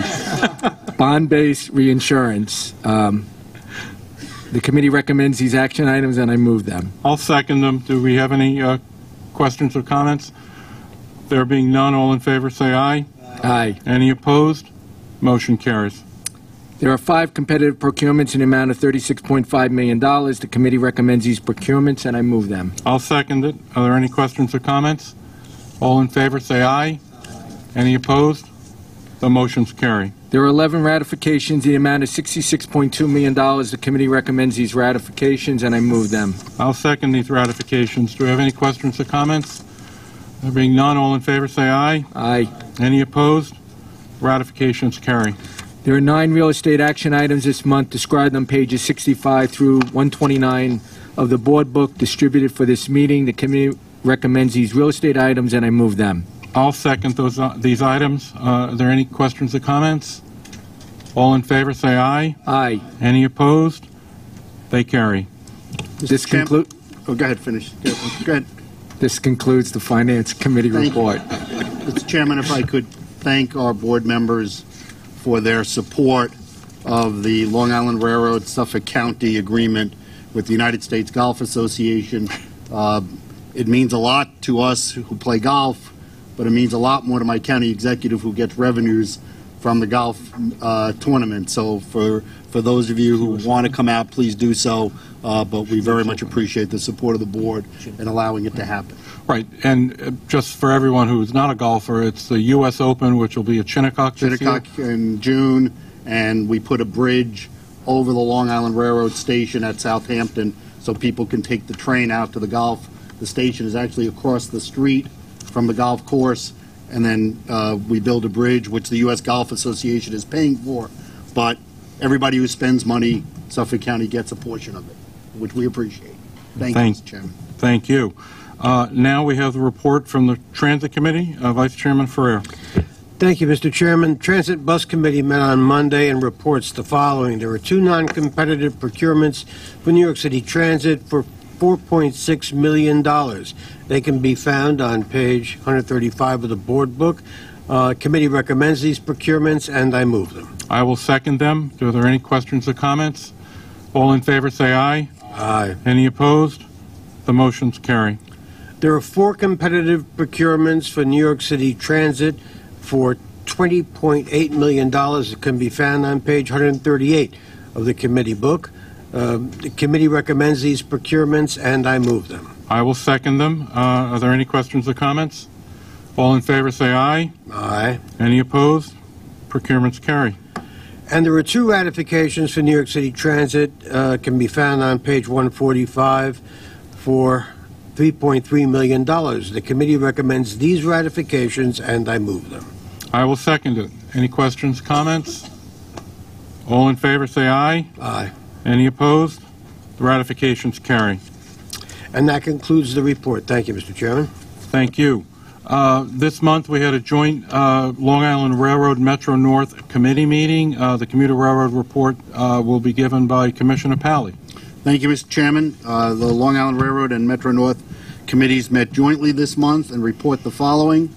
There are 4 competitive procurements for approval, 1 for the Long Island Railroad for $2.5 million, 1 for Metro North Railroad for $8.1 million, and 2 for MTA Capital Construction for $1.9 million. The committee recommends these procurements, and I move them. I'll second these recommendations. Do we have any questions or comments? Commissioner Saul? I'd like to talk about the Long Island procurement, the GCT, Constructors Joint Venture. At the Metro North Railroad Committee, I spent quite a bit of time talking about this. I don't have a problem with the extras that are being asked for today by Mr. Lieber. I think that's the right thing. However, if you go back to this contract, which was originally brought before the board, I believe in December 2014, this was a competitive RFP. There were approximately, I believe, 10 finalists, or not finalists, 10 interested bidders in the RFP. But it was advertised as a competitive RFP, and when you take a look at what happened, the 3 finalists, yes, the top part of it, which was almost $30 million contract, was competitive. There were 3 bidders. However, what was failed to be noted to the board, and I find that really unacceptable, that there were 1 electrical contractor in all 3 finalist bids. The same electrical contractor. It was over $100 million of the $429 million total GC contract. And to me, that was absolutely unbelievable that this staff summary went to the board, advertised as a competitive RFP, when in fact a third of this contract was no way competitive. And it is what it is now, but I believe I was one of the people, obviously, that voted to approve this at the time. And I think that we need to take steps here, and I hope all my fellow board members will support this, that we do not have a repeat of this thing.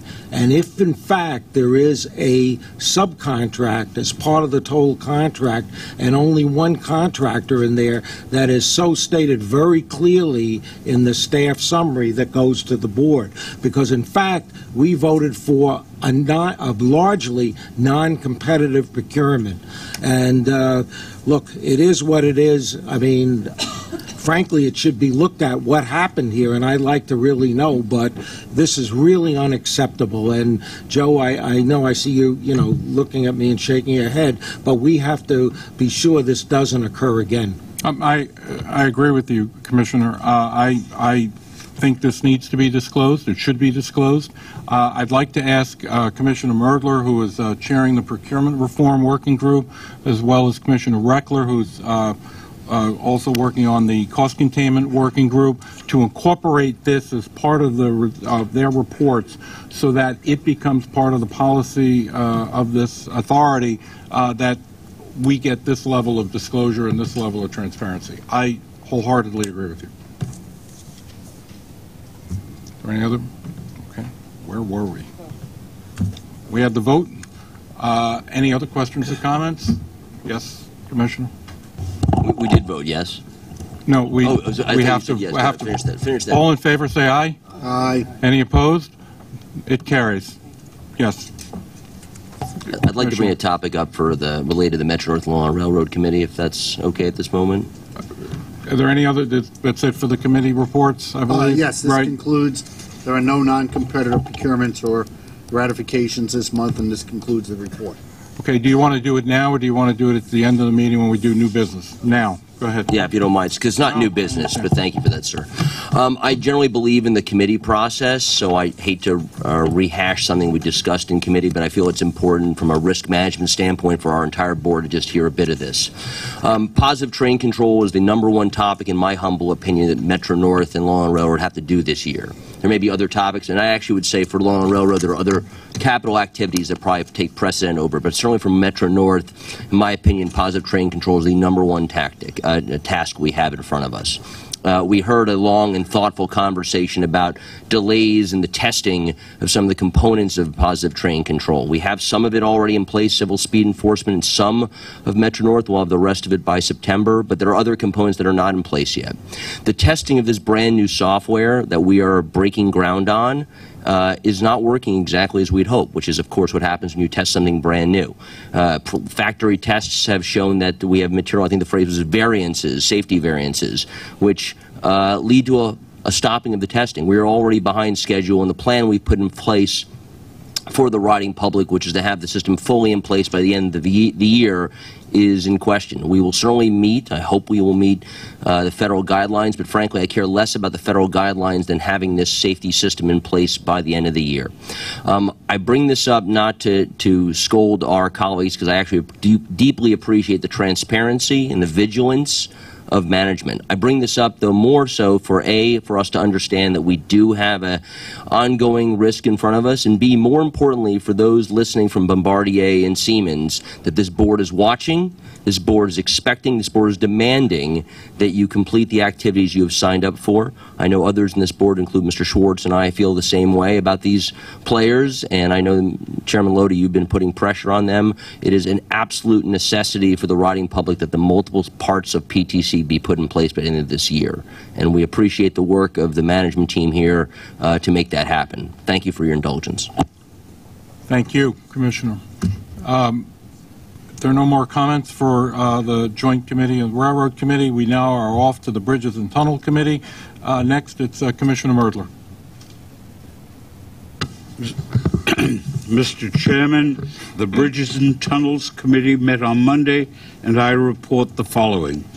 There are 2 competitive procurements this month totaling $31.5 million. The committee recommends these procurements, and I move them. I'll second them. Do we have any questions or comments? All in favor say aye. Aye. Any opposed? Motion carries. There are no non-competitive procurements this month or ratifications. This concludes the Bridges and Tunnels Committee report. Thank you. Now on to other business, which is the first part is going to be the capital program amendment. I'd like to turn the floor over to Don Spiro for a presentation on the capital program amendment. Don, where are you? He's here. He's right next to Chuck. Okay. It's all yours. Okay, waiting for the presentation to get up.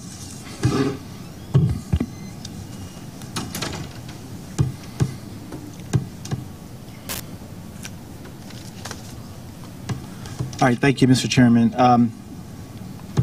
This is a CPRB amendment, so upon approval by the board, we will be sending it to CPRB for approval. The first thing to emphasize for this plan, this amendment, is that no new funds are requested. We're not asking for any new funding. The increase in the program is $813 million. It primarily reflects 2 things. Number one, funding for the Subway Action Plan, $348 million that was approved by the board in December. And also we are shifting $418 million in East Side Access funds from the 10 to 14 to the 15 to 19 program. We're also adding additional funding from Connecticut, about $48 million. We also incorporate revised estimates to complete work. We're updating schedules of existing projects, basically rebaselining the program. In many cases, the budgets were developed 2 or 3, maybe even 4 years ago when the program was first submitted. Projects have progressed, and we're able to revise those preliminary estimates based on the new information that we now have. Capital plan amendments are not new for us. There's been more than 30 since our first program in 1982. On the left-hand bar chart, you see the number of changes in this amendment are also not unusual. When compared to some prior amendments, there are fewer project changes on a percentage basis being put forth in this plan than similar plans than recent plans at similar junctures. And the dollars associated with this plan are also relatively low compared to some of our recent amendments. The building blocks of the program do not change. Renew and enhance are the core of our program. 77% of the funds go to those 2 categories of work. The expansion program, the expansion block that you see there at the bottom, increasing $500 million, that does not reflect an increase in expansion activity. It's a reflection of the shift from an ESA funding that I just mentioned, and also, if you recall, $100 million was approved in December to be shifted from Long Island Railroad to MTA as part of the approval of the 3rd track project. This chart shows the increases by agency. $427 million. New York City Transit's going up. The bulk of that is the Subway Action Plan, but we're also moving $80 million from outside the program. It was in the MTA interagency bucket. We're moving that into the transit program as part of the consolidation of funds for the New York City sponsored stations program in development areas. The other agencies I touched on already. Long Island is the $100 million reduction. They also got a $3 million grant, so it nets out to 97. Metro North is the Connecticut money. MTA is the East Side Access, and the shift from Long Island. B&T is moving $4 million back to the previous program to complete some work, and the other is just the flip side of the shift to transit for the stations. So let me just quickly go over the major changes for each agency. I won't hit all of these areas, but let me hit the highlights. So for cars and buses, this is a good news story, the reduction of $277 million. The bulk of that is for the R211 savings that the procurement that you approved several months ago. It was $246 million below budget. We're able to buy 535 cars as planned with that contract, including 20 open gangway cars, 10 more than was originally planned. For buses, this plan continues along the roads of the original plan. 1,441 buses will be bought, but we're increasing the number of electrics by 10, 50 to 60. The station category has the biggest increase of any element, any category in the program, so let me spend a couple minutes on that. 40% of that $607 million increase is the city-sponsored station initiative. The total cost of that initiative is $300 million. $200 million of that is categorized as accessibility work. $100 million is other station improvements. 5 stations are identified for this program, cost permitting. 2 are in Brooklyn, Broadway Junction and Livonia Avenue. 1 in the Bronx, 170th Street and Jerome Avenue, and 2 in Queens, Main Street, Flushing, and Queensboro Plaza. The ESI program, we're reducing that in this amendment by $90 million. 20 of the 33 stations are currently either completed or underway. We will not move forward in this plan with the 13 others. We've seen higher costs for the early work, reflecting a need for more extensive repair than was originally anticipated. The $90 million in uncommitted funds we're reprogramming for an ADA investment at Westchester Square. The ADA element itself is increasing significantly, close to $400 million to 1.356. Combination of the city stations funds, the Westchester Square, we're also adding $100 million for revised estimates. With all of these changes, the number of ADA stations is going up to 22 stations in this program, a net increase of 4. The renewal category also increasing primarily for revised estimates, about $182 million, close to $500 million total in that category. But we are including 1 new station, and that is at 95th Street and 4th Avenue in Brooklyn. And we are also adding money to the elevator replacement area, elevator replacement element that is all for revised estimates, but it allows us to ensure that we replace all 42 elevators that are in the program. The other big area of investment for transit, the other big change is in the signals and communications category, $325 million net increase, primarily funded by the Subway Action Plan. It's now over $3 billion in the signals and communications area. We're also including about $160 million for signal modernization investments, including the ultra-wideband work that was discussed last month. The increase in track is all Subway Action Plan for the most part. The shops, yards, and depots, we're leaving money in the program for construction for the Jamaica Depot, but moving the construction out to the next program. And the line structures reduction of $81 million, that's simply rescheduling of component repair work so it doesn't conflict with the Canarsie work. I'll move on to Long Island Railroad. The key, probably the biggest decrease that you see there, biggest change in the stations category is an $88 million decrease. The bulk of that is Metz Willett Point. We're leaving $15 million in Long Island's program for design. We're moving the construction funds out to the next program. The other areas of significant increases are for the track, which is the $30 million increase primarily reflects acceleration of the double track project, and the communication and signals, the $40 million increase is a $40 million increase for PTC. Moving on to Metro North, the $138 million decrease is primarily a result of a decision to move the M3 replacements, which are performing well at the moment. They're moving them to the next program, the replacement of them, and we're reallocating the funds in that category of work to purchase up to 20 dual-mode locomotives to replace the current Genesis locomotives they have that are at the end of their useful life, as the slide says. We're also increasing the stations category of work by $102 million. That's primarily for customer communication upgrades, revised estimates, both at Grand Central and the outlying stations. We're also adding funds for the Southeast and Beacon improvements, and we're revising estimates for some of the state of good repair work going on for stations on the Harlem line. Like Long Island, they're also increasing funds for PTC. For bridges and tunnels, the most noteworthy item is Throgs Neck deck replacement, revising their estimate to increase the project by $60 million. For network expansion, I talked about we're shifting the $418 million from the 10 to 14 to the 15 to 19 program. The other point to make on East Side Access is that we're shifting $157 million from the regional improvements project to the East Side Access project, as Jano discussed at CPOC on Monday. And finally, let me just quickly walk you through the funding story. I'll just focus on the changes on the right-hand side. It all adds up to the $813 million that I noted on the first page. The decrease in federal funding that you see, it's not a cut to the program. It's largely due to the transfer of funding to the prior program to reflect how we're using particular grant funds. The $255 million number is a net number. 285 was actually put back into the prior program. We also received $30 million in previously unplanned federal funding for some New York City transit projects.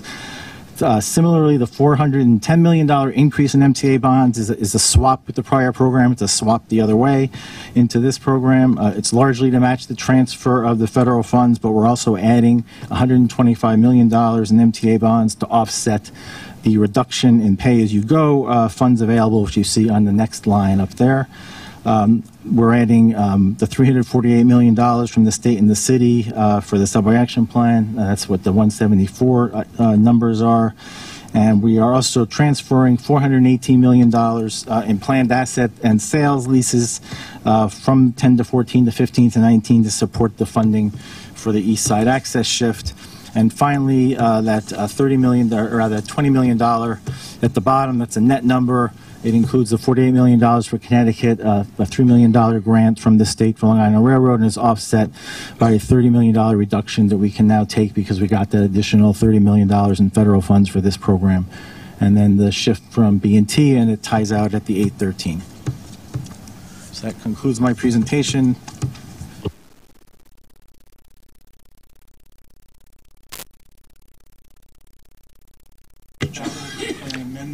I'll second. I move to approve the proposed MTA Capital Program amendment and to authorize its submission to the State's Capital Program Review Board, that portion of the amendment requiring a review and approval. It's been seconded. Robust discussion for all. Yes, sir. Yes, Commissioner. This is one I'm going to be voting no on for a very distinct reason, because I think it goes back to some of the early problems that I think you, Mr. Chair, and others have been working to make more transparent. I've been very concerned, and the inclusion here of the enhanced station initiative. I've been going back over some of the notes we had of the explanation of essentially how these stations were selected. At which point we were told that they were selected based upon some condition survey, but the board couldn't see it because it was too complex. And that raised concerns. We were promised at some point to see the basis under which these particular stations, the 32, were selected. Then, of course, the public's upset, rightfully, of the lack of accessibility. And of course, on top of that, the issue of what was the focus of many of the changes. But I think what I'm voting no on, and this doesn't mean I don't support many of the things in this, was the report in the Wall Street Journal, which may or may not have been quoted accurately, where the costs had ballooned, but the board hadn't been informed that we had had a 50% increase per station in costs. And the quote from you, Mr. Chairman, was you didn't think it was relevant to the discussion. I think in light of a lot of the things that we're being criticized for, and I think we're making progress. I'm not saying everything is terrible or what was. With the trouble with East Side access going into billions of dollars over cost, with the sense that we're not getting the kind of transparent discussion with the board and with the public when we're losing control of costs, I in good conscience can't vote for this. I have to vote against it for that reason. With putting the caveat, I recognize there is a change in the wind. I've seen more transparency over the last 6 months, but this is almost a throwback to, or maybe that's what the history was. No one knew that the public was going to become so outraged at the slowing times of transportation and the emergency which the governor saw. This was pre that when these station decisions were made. Nonetheless, I'm going to be voting no. Thank you. David, if I might address the issue of the Wall Street Journal, which I expressed my displeasure to the editor and how I was quoted. I was asked a question as to why I didn't bring up during the debate on the selection of the contracts for the particular why. And quite honestly, I focused just solely on the contracts. At all of the meetings we had talked about, unfortunately, and it also says in that article, I knew about this a year ago. In one of my earliest briefings when I came back last July was to look at this program as well as all of the other programs that were going on. And this program was in the capital side of the Transit Authority, and it became very obvious to me that the cost of each in particular project was greater than what was budgeted, because every time they peeled the wall back, they found problems that they had to deal with. You just couldn't just replace the tile without also dealing with the core infrastructure. And as what I think the article actually said, we found what my words, no one else here used these words, but infrastructure rot, and that we needed to come up with the money to deal with that, which is how it ran out of money. And those, and every time we came forward to the board, including with the last time, we gave those amounts. The reporter was smart enough to add up how much money was originally proposed and given permission by the board, and then subtracted from it the cost of each one of the projects that were included, and realized that we were almost out of money, and wanted to know whether or not we were going to come back to the board to increase the budget, or and I don't think he expected what we told him, and that was we were going to end the program because I'm not going to increase the budget at this time. What amount was left over, $90 million, which I think Don Spiro talked about, we are transferring to ADA accessibility, specifically a proposal to deal with is it Westchester Square, I believe. I'm not sure where, but one of them in Westchester Square on the number 6 line. Veronica. With great respect to my colleagues in New York City, I am going to vote in support of this capital program amendment. And I want to make a note that actually shows it acknowledges the independence of New York City's appointees on the board, that we don't always have to agree, and we're given the latitude and, again, the independence to disagree. And I support and appreciate Mayor de Blasio for giving us that latitude. I support this capital program because there's no new funds that are being requested. I also support that there's 5 station projects that were recommended by New York City, 4 of which include and improve accessibilities with new elevators. And I think the city has been a very steadfast advocate for these particular station projects, and I'm glad that they're incorporated in this capital program. Lastly, why I support this, or one of the highlights of why I support this, is because of the changes to the East Side Access Program. Funds have been shifted around in order to ensure that this work continues. It's a project I've been largely supportive of for many, many years. There's some things that I also want to note about this capital program amendment that I'm not particularly happy with, or rather that these issues surfaced with this amendment. related to East Side Access, actually, $955 million is being pushed into the next capital program.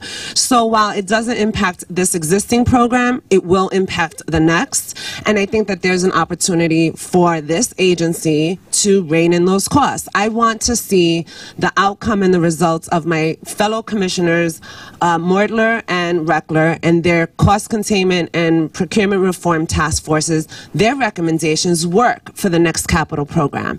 And perhaps the $955 that is proposed to be pushed into the next capital program may not even be $955 million. And that's the task that I challenge you, both of my commissioners, with, right? But let's see the reforms that you are diligently working on now try to take some effect for the next capital program.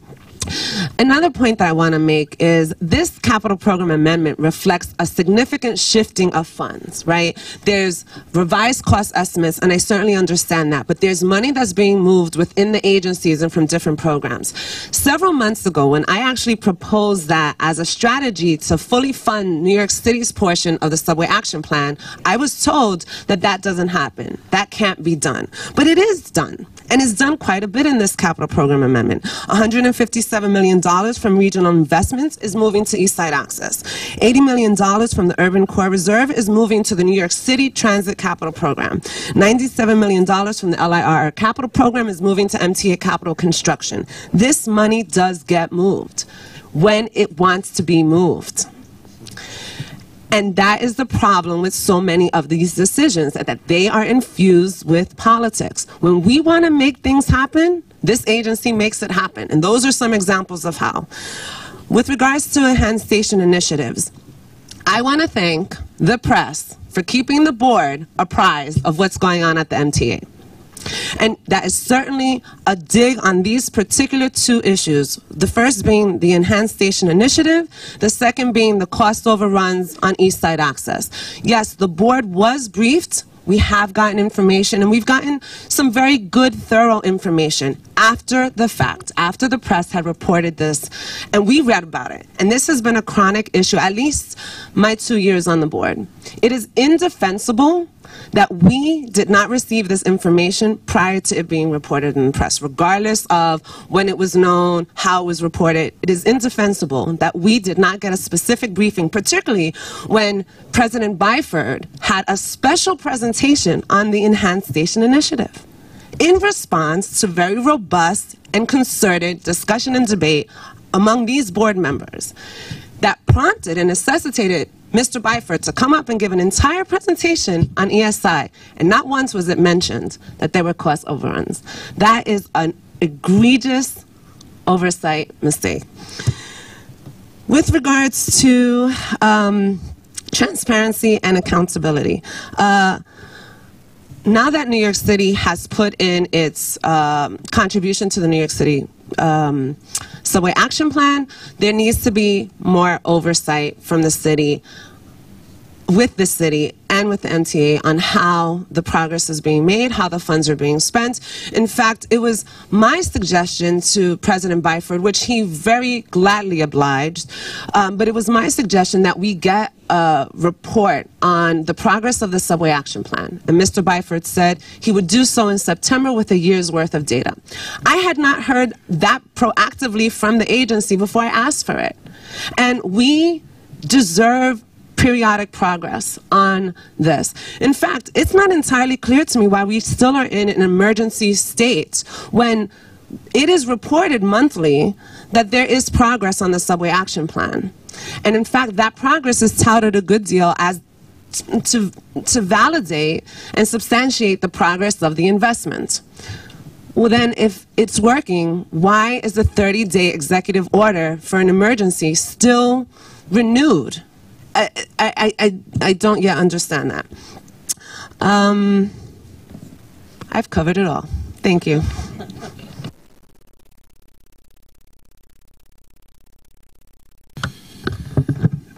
Thank you, Mr. Chair. I would like to, first of all, associate myself with the comments of Commissioner Jones. I think that these projects on the whole, East Side Access, ESI, these are worthy projects that were worthy at the beginning of undertaking and are worthy of completing.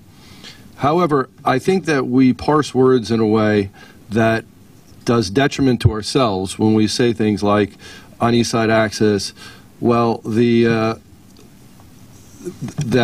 we weren't going to increase the budget. I mean, when you double the cost of per station, you're increasing the budget.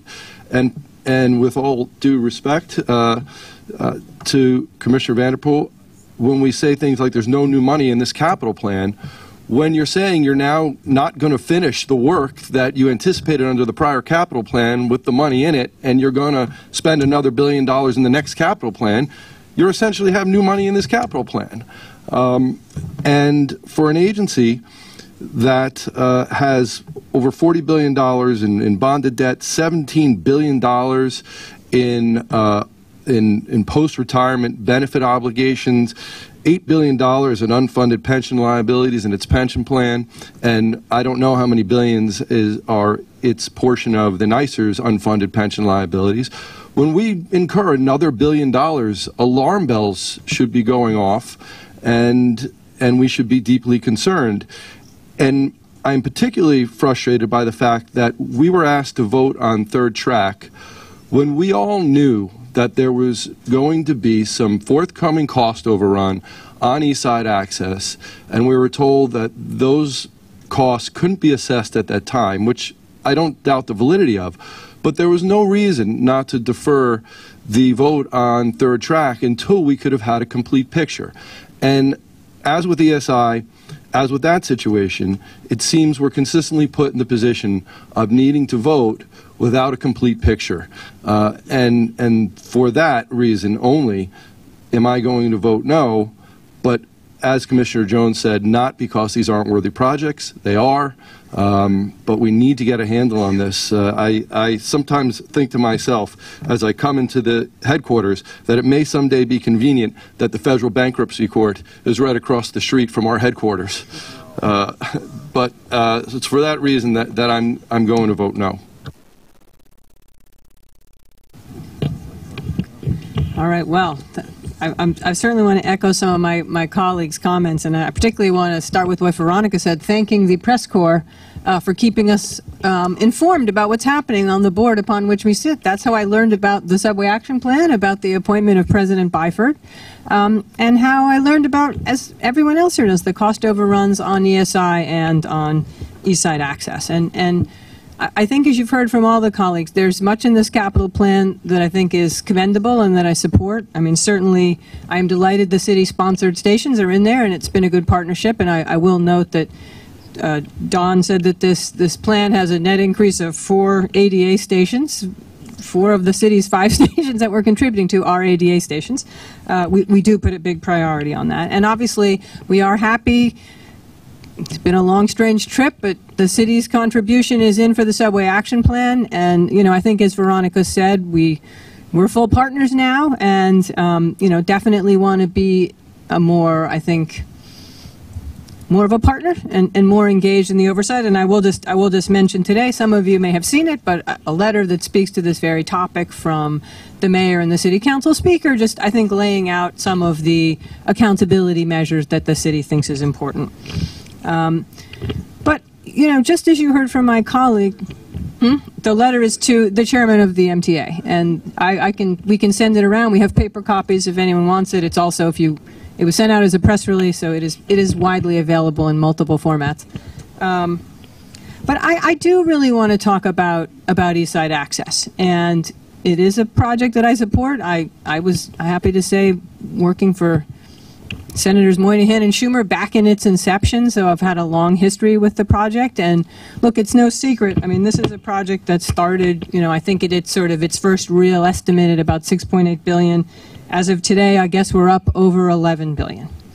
And I am pretty troubled about the fact that, and I want to maybe someone here can truth me on this, that the last time this board had the board had a real full briefing on this project was June of 2016. I don't, if that's what my staff figured out. If there's something wrong about that, I'd like to know. So we've gone almost 2 years without, I think, a substantive update that got into what was happening with the cost overruns. And I appreciate Jamie's point. That would have been particularly useful to know as we were voting on the third track. And look, I think that Jano is trying to do yeoman's work in wrapping his arms around all the things that went wrong with that project and the ways that I think multiple parties have been involved in seeing the costs go up. I don't love sort of saying it's all Amtrak's fault. You know, it's these things, it's Amtrak's fault, it's Con Ed's fault, it's Bill de Blasio's fault. Always seems like there's lots of fault to go around. I volunteer again on the Amtrak Matters, having had a long working relationship with them, to be part of any discussion, because as we said at our committee meetings, now we need to go forward. There are a lot of priorities in the New York region we want Amtrak to do. We want them to do Moynihan Station, and we want them to do Hellgate, and about 50 other things. We need to sit down and rationally decide how we can work that out and not sort of play the blame game. But I do think I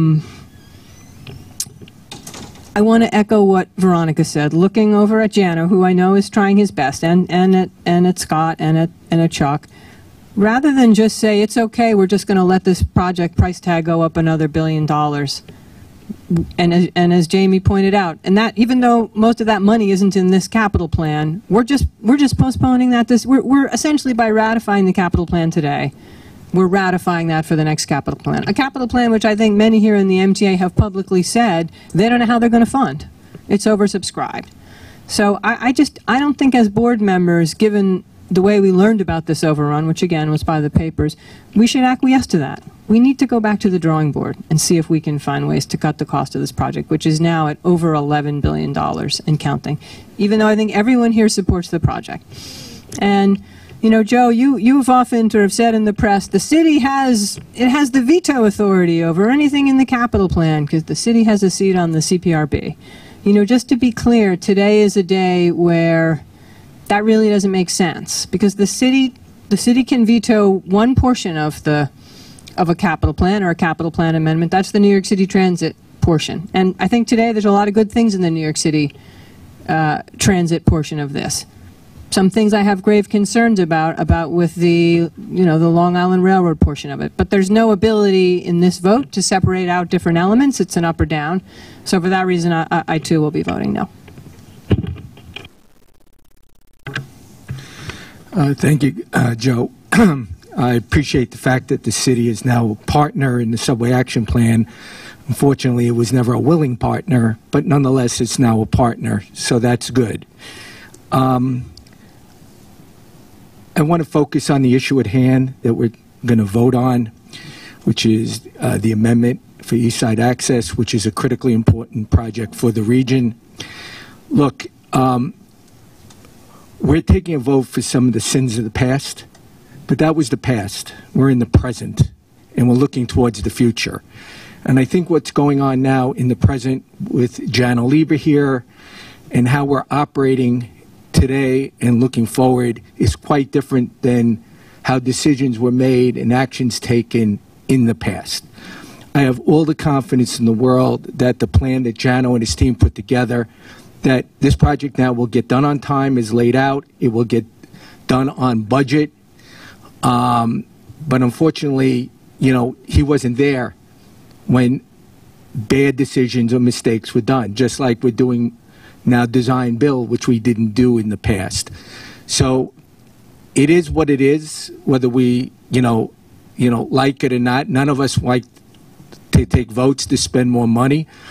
This is a critical project, I believe, not just for Long Island, but New York City and the entire region. And it's someday, I hope, that we'll see Metro North's project coming into, Penn Station. And the other thing I just want to say is, to your credit, Joe, over the last 6 months, I believe there's been more transparency. Can we get better? Can we make improvements? Yes, and we will continue to make improvements. But you've done more to keep this board informed and in the loop by calling regular briefings to bring people up to date. And I think, you should be commended along with the MTA staff for significantly increasing the transparency and keeping the board informed. And it should be seen as a positive accomplishment and not as a criticism. Thank you. Joe? And I'm sitting in Mr. Merdler's seat, so I got to try to live up to your esteem. First, I'd just like to echo Larry's comment, Joe, in terms of I think the transparency improvement that I've seen in my short time on the board, and I think we all would echo that in terms of the continued meetings and attempt by the staff to keep us up to speed on what's happening. A few comments I just wanted to respond to on topic.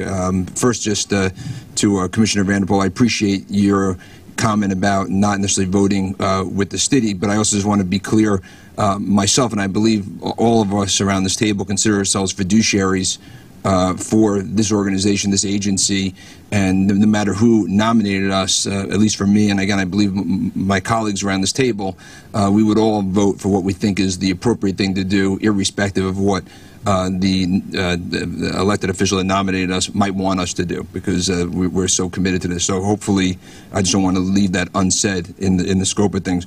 I also accept the challenge on trying to find ways to rein in the construction costs and change the way we do things here, and that really does tie to some of Larry's comments on East Side Access. I mean, your point about we're paying for past sins is true. I spent 4 or 5 hours with Jano down touring, actually with Commissioner Vanderbilt as well on this past week.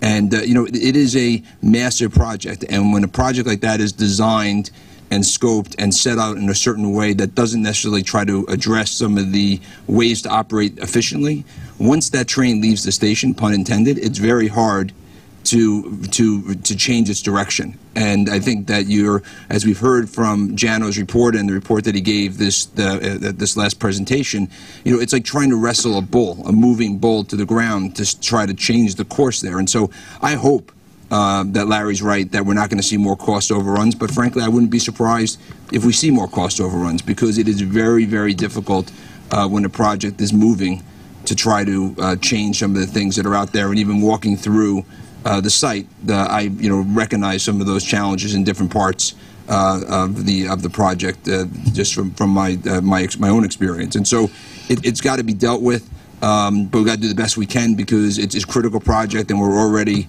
as I said, the train's left the station, so we've got to try to get it to its final destination as best as we possibly can. Just on the concept of cost, and again, the issue even of the state of emergency. The challenges that we have at this agency are systemic and structural. And as we in my working group are trying to talk through how are we going to make some modifications to try to change the structure and the systems to operate more efficiently, there's a culture with that, and there's time that has to go on to make that happen. And in the current environment where we have the crisis with the subway, some of those challenges can't be overcome right away, like procurement. And so without that state of emergency, certain decisions can't be made without having that state of emergency. And I think some of the checks and balances that the chairman had put forth in terms of notifying us and when he uses that state of emergency for procurement, I think helps balance that. But I think that's to your answer to your point in that question. I think that is the element of it. And lastly, just on the comment on the third track, we as an organization that's focusing on the transportation network in our region, and which is really critical to the long-term vitality of our region. We have to balance the fact that we have legacy issues and we have legacy commitments that we have to resolve, but we also have a future we have to invest in. And we can't paralyze ourselves in not investing in our future just because we have those legacy challenges. I think what we have to do, which we did this time, is appeal to the elected officials and the public for other sources of revenue to help us fund whatever we need to fund to move forward. And I think it's incumbent upon us to make sure that we invest that capital as efficiently and appropriately as possible. But I think paralyzing ourselves is the wrong answer. We have a 100-year-old the Long Island Railroad system that needed another investment, and so I think stopping was not the right idea, and so I think that was an appropriate thing to move forward. And obviously, I'm going to support this motion. Thank you. Thank you, Mr. Chair. For those around this table who are not familiar with the arcane nature of the 4 suburban counties voting system, we have 3 members here, and the way it works is you have to take effectively a vote of what's remaining. So there are 3 of us. My colleague, Mr. Vitiello, has voted no.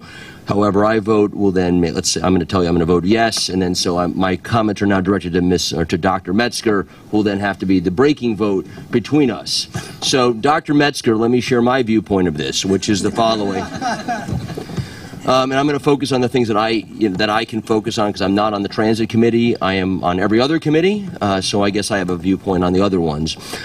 I have asked since I joined this board 4 years ago about whether we could stop East Side access, given a whole bunch of considerations. And it's been repeated to me not only the cost from the federal side, as well as the cost of even mothballing something so gargantuan is far more than actually to finish the work. And so while I typically believe that you should not add a new wing to the house when the roof is leaking, meaning don't add new pieces, at the same point, if you have a roof that's unfinished, you kind of have to put the roof on it. So I do believe it needs to be finished. I am, as everyone around this table is, frustrated by a 10% increase in the price this late in the game. And Scott, I share your pessimism that, in fact, there will be more cost overruns, despite, Jano, your fantastic job at getting in here and trying to figure out what we've got in front of us. So I do, unfortunately, believe we're going to have more contingency no matter what the IAC is telling us at this point. So I do gird myself for that. We have to finish it. I do pray that Chuck and you figure out how to get our costs in control, and I wish we'd actually figure out a way to put some mechanism in for the next capital plan such that is triggered by any further cost overruns. That said, I will support this. It has to be done. We have to finish it. It does have material benefits to the region and to Long Island. I will say, though, on a very parochial basis, that Metro North has not received much in the capital plan the last couple I've been involved in. We have fixed Croton Harmon. We have adjusted a few stations, but there are many things that Metro North should be looking at in the future. Getting in the Hudson line through the west side, through the existing line, would be a lovely benefit to those of us who take the Hudson line. It would be fantastic to find out ways to reduce the congestion going through Park Avenue Viaduct. It would be fantastic to look at some of the dilapidated stations we have, fixing very few stations at this point, are not attractive to our riders who do pay our fair share. And as you've heard me say many times, those who pay the most in some ways get the least. Jamie and I and Mitch have at the far ends of the system pay $400-500 a month to ride the system, far more than in the center of the city where you're paying $120 a month to go from the outer boroughs into Manhattan. We're the furthest out, and we're paying $520, I think, from Poughkeepsie and Patterson. And then the last one, which I've talked about multiple times before, is electrifying the Hudson line all the way from Croton Harmon up to Poughkeepsie, which is both environmentally sound and creates a redundant capability. I'm not even talking about west of Hudson because, Dr. Metzger, that's your bailiwick, and so is Mr. Glucksman next to me. So I will support this because we have to, but I do hope we think about the next capital plan and we, if you will spread the wealth.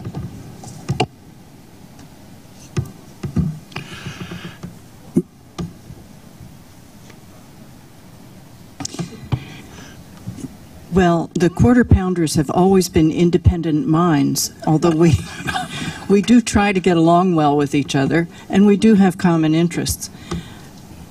When I first came on the board, East Side Access was in its beginnings.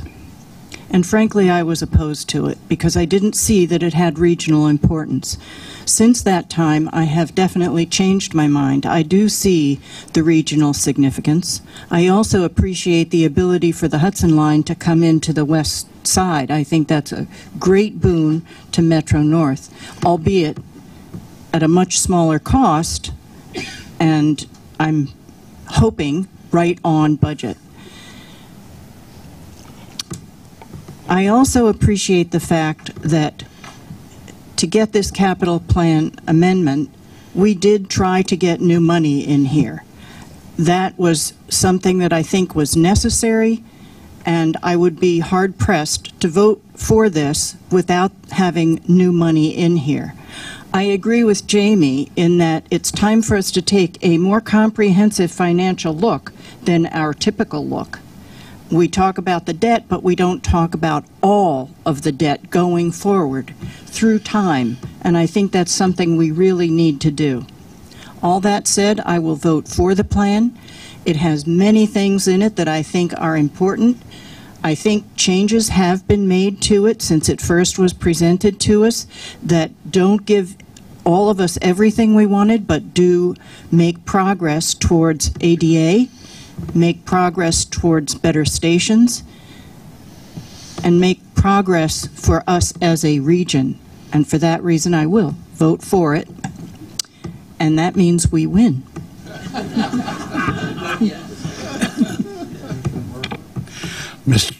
Mr. Chairman, first I apologize. The dentist did me in this morning. You've often heard the expression, "What is past is prologue." I'm struck by the tone of this morning's meeting, a positive tone, a tone where the focus is on let's get it done.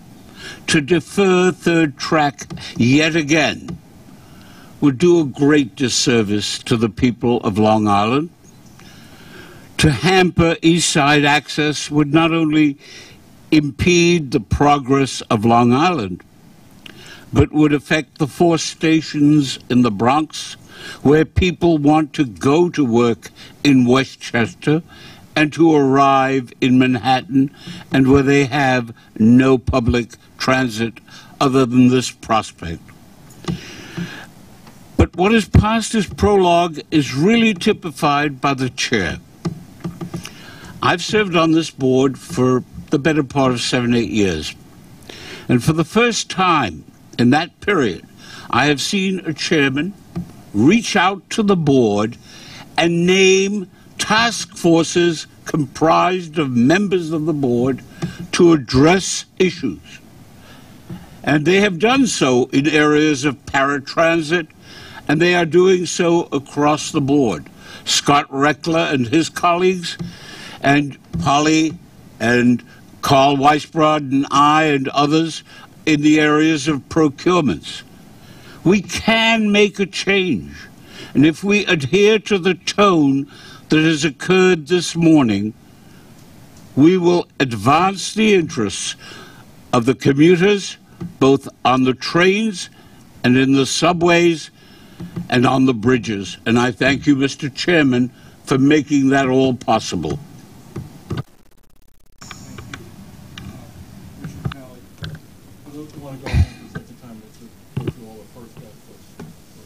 Is that okay, sir?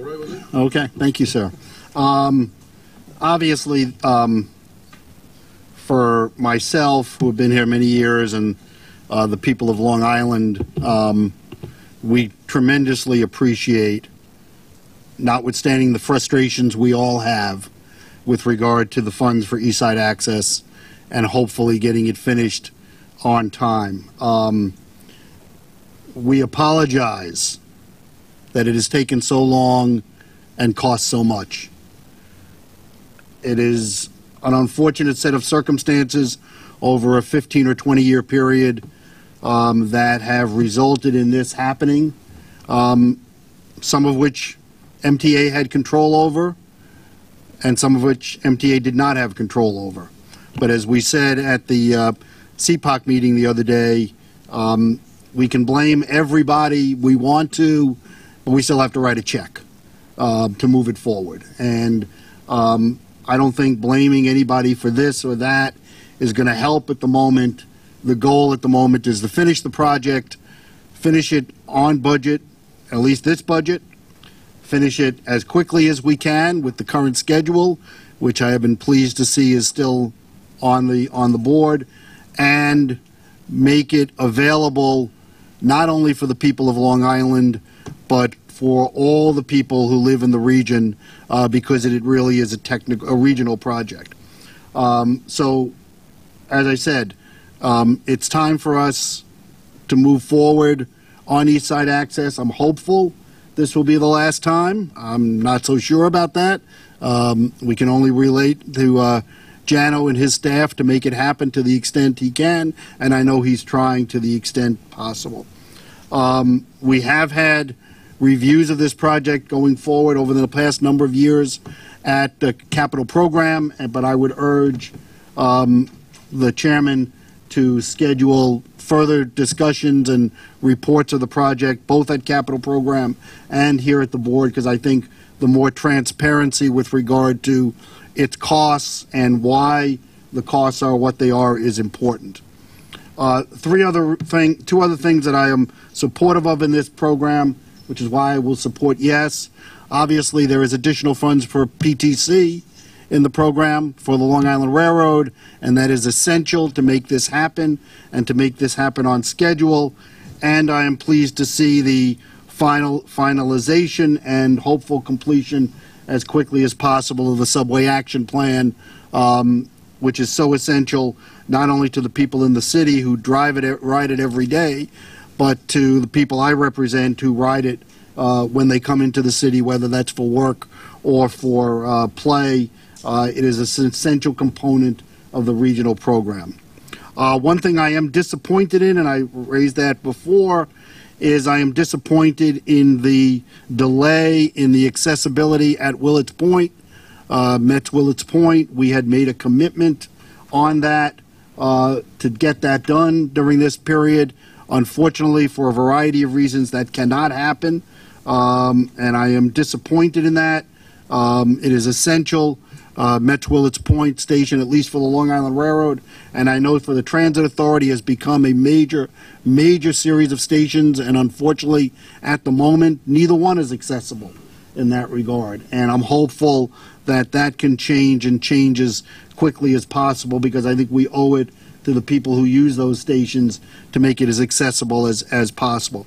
Having said that, on total, I think this amendment is essential to getting these projects finished and moving the system forward. And as a result of that, Mr. Chairman, I will vote aye.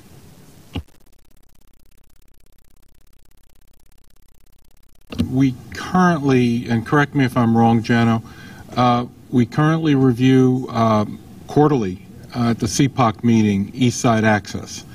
Not 2 years ago, as mentioned. So we quarterly do it. If we're doing something at CPOC or not doing something at CPOC, please tell me so that we can get that information out and available to everyone. At the last quarterly meeting, I believe it was October-ish, thereabouts, the committee had asked Jano to do as deep a dive as possible with the help of others to determine where exactly this project is and where it's going, both from a time point of view as well as from a budget point of view, and that was what was reported out. And it was, and I apologize, Polly. On one level, we had briefings for the board, 2 briefings for the board prior to the article that was in Newsday. The third briefing, which you attended, was the day after the article. So I apologize. For those who went to the meetings ahead of time, they were briefed about the cost overruns. They didn't necessarily read about it in the newspapers. I will tell you, this is how I was going to end this discussion, but I will say it briefly now and say it again later. Not a day goes by, not a second in a day goes by when I don't think about transparency at this agency and what we need to do to provide the information to all of you. And it's it's kind of interesting. For everybody, it's slightly different. So I have to think about what exactly is, is necessary, not necessary. What information do you need to make decisions in your fiduciary responsibilities? Not a second of the day goes by when I don't think about more information to provide you with. As well as, there are things that I don't know. It's both, a reminder of both omission as well as commission. What exactly do we have? So I will tell you, I will continue to work on the transparency. It is, and I appreciate the comments that it's better. We're getting the books out faster. We got the Capital Program Review Board in accordance with the meetings that we had on governance issues privately, had on multiple meetings on governance, that we would get them out with, I think, my recollection was 10 business days at a time, or full 2 weeks, and we were able to do that. So every day we're going a little bit further, and I will continue to. Obviously, I'm not done yet, but we'll continue to endeavor for perfection, as my mother would tell me all the time as a little kid. Okay, who's next? Yes, Randy. Thank you, Mr. Chairman. I don't have a vote But it is significant that the MTA has got huge debt over two significant but nonetheless very important projects on Long Island. I agree with my fellow commissioner over here about for Metro North, and hopefully in the next capital program we can see some projects that will benefit my West of Hudson riders, because we desperately need help. And that's my 2 cents worth. Thank you. Next. One, yes. First, Norman first, and then Ira. Yeah. And then I'm an admirer, among other things, of the British Parliament, and I only listen to it because I like the back and forth. You know, they're very polite about how they yell at each other and curse each other. But there's another thing about it. Do I get to yell order? Yeah, right. Yeah, the right good Chairman Loda. But, you know, and we could strive for that sort of back and forth, respectful, aggressive eloquence would be what I would look for in the discourse. But there's another thing I admire about the structure of the way they set up the Parliament. They have a thing there they call the shadow cabinet. Now, I wouldn't say you should have a shadow cabinet here, but I feel like you should have it. You know, that's like the opposition party, which not for nothing seems to always be the Labor Party. That there should be. I'm old enough to remember that, wasn't I? Yeah, but it seems to me we should have sort of a shadow capital budget. This capital budget is fine. I mean, you know, I got a couple things to say about mainline third track, but and East Side Access as well. But I don't personally feel, I mean, this is the best we can do given our limited resources. And what Susan said is correct. We have the financing resources, that this is what we can do in this period of time. But I don't personally feel that this capital budget remotely addresses the changes and the magnitude of the changes that have to occur and the investments that have to be made to bring this system up to what they call world-class level. I think this keeps us going along a little better than before, which is like, you know, that's, you know, better than before is pretty good progress. But it doesn't really, it's not a transformational thing, and that we need more resources to do it, you know, I think is apparent to everyone. But what we would do if we had twice as much money, or what we would do if we had 50% more money, a way to sort of nail down our priorities in the long run in a way that goes beyond the 5-year horizon of, and I know you do a longer-term plan, but it's always within the financial limits, and we have to live within financial limits. Now, back to a more practical criticism, it's not a criticism, but I want people to understand a couple things about East Side Access. First of all, East Side Access, as this plan does, as this plan progresses, as part of East Side Access, you're doing some very severe damage to the Brooklyn commute and the future of reverse commute from Brooklyn. And I know we voted for it in the past, but the board does not have papal infallibility. And the board has made mistakes in the past, and I think that as one of those mistakes, I think people will see that going forward, that when you turn the key to East Side Access, this $11 billion program, as part of doing that, you don't have to convince me, you have to convince the 20-some thousand riders, Long Island Railroad riders, going to Brooklyn, going to and from Brooklyn every day. You got to convince them they're not being screwed by this plan. I mean, you're never going to convince me that that's a good plan, but, you know, if you can convince the riders, you should be happy. And if you want to do transparency with the Long Island Railroad, you should start describing to them right now what you're going to do to them in Brooklyn when you turn the key to East Side Access. Now, that said, that mainline third track should not be besmirched with that problem. Mainline third track should be looked at for its own value. And I even think things like congestion pricing should be looked at for their own value rather than what they do for the MTA. And yeah, mainline third track makes East Side Access achievable, but it also does other wonderful service possibilities for all Long Island. And mainline third track is absolutely necessary all on its own, apart and separate from East Side Access. And I do think that that should be our consideration as well. Thank you for your time. Thank you. Ira? First, I want to associate my support of the Right Commissioner Brown from Brooklyn regarding his concerns regarding East Side Access effect on Brooklyn. I'm not going to go through the whole thing. He and I have both been mentioning this over and over again. As far as East Side Access, I think people have to understand this is a project that really dates in the beginning of the MTA. The tunnel that's under the East River was the first, I believe, the first capital project the MTA did back in the 1970s. So this was planned back then.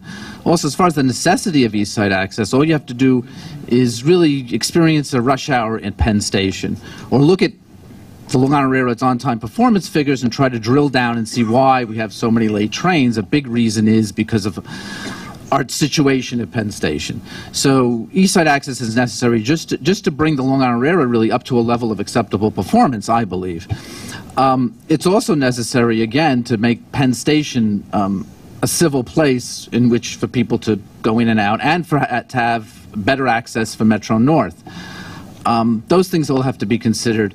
There's no turning back. It is a necessary project if you've ever been in Penn Station or if you're on Long Island. And I think it also will allow for more Queens people to be on the Long Island Railroad, and that will take some pressure off the subways in Queens. So that's why I think East Side Access is important. I was hoping this wasn't going to be a discussion about East Side Access, but I just felt it's a project that needs to realize the importance of it to our region.